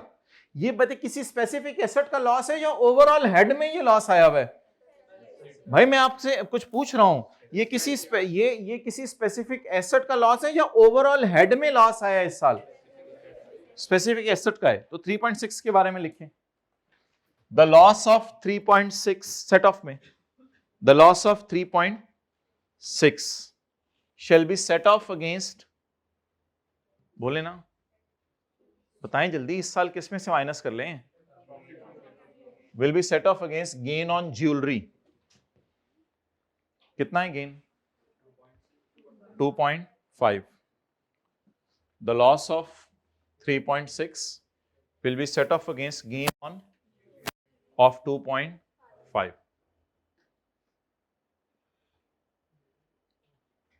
अच्छा, आगे आए कैरी फॉरवर्ड में। द रिमेनिंग लॉस ऑफ 1.1, आगे carry forward, the remaining loss of 1.1, बताएं इसका क्या करना है? shall be carried forward to 6 years, पूरा लिखें राज, shall be carried forward to 6 years following the year in which it occurred, shall be carried forward to 6 years following the year in which it occurred, and shall be set off against capital gain, वो तो लिख लेंगे ना घर जाके, and लिख ले चले, and shall be set off only against capital gain।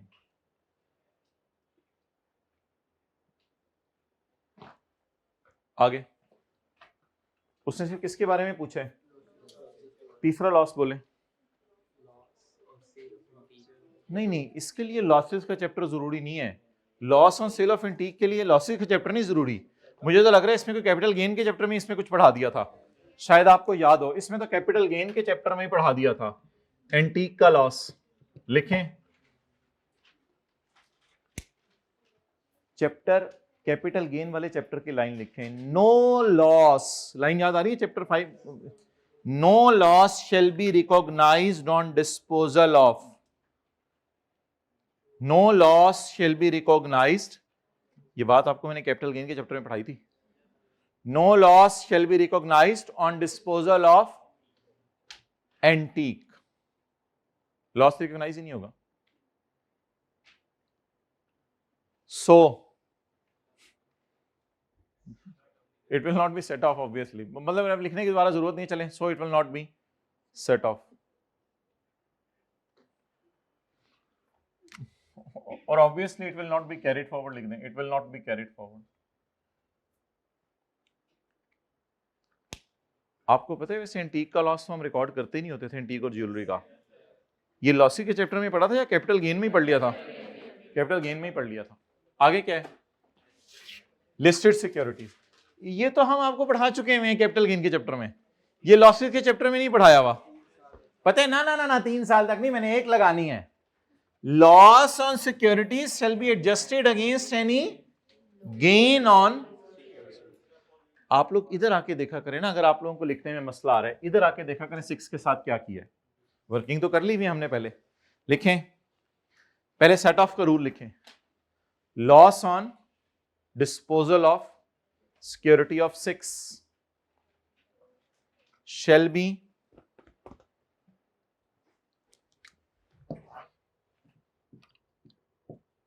be set off against, बोले, gain on security of 4 million। भाई आप भी लिख लो, आगे लिखें। द अनएडजस्टेड लॉस कितना बच गया? 2। The unadjusted loss of 2 million shall be, बोले, carried forward for next 3 years। लिख रहे हैं, मेहरबानी। shall be carried forward for next 3 years against the gain on securities in future। वही against the gain on securities in future। और अगली बात,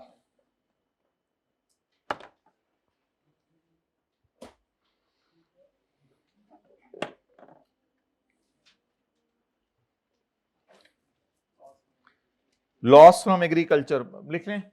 it is not set off, और carry forward में भी it is not carry forward. इसमें क्या है? Loss on agriculture, it is not set of, it is not carried forward.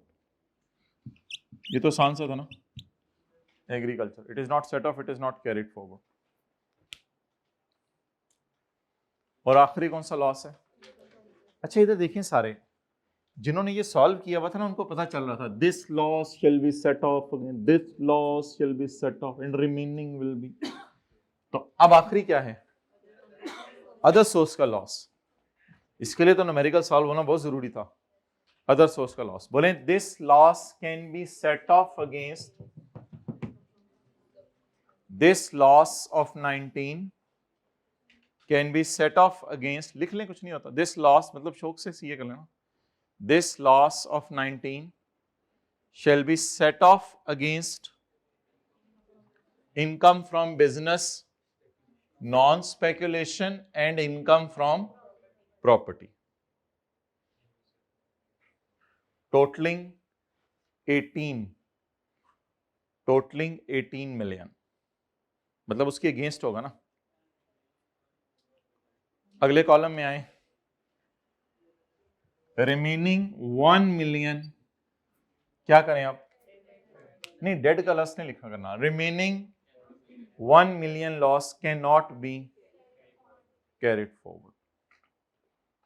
1 million का लॉस रिमेनिंग का क्या करना है? बोलें, it can not be carried forward.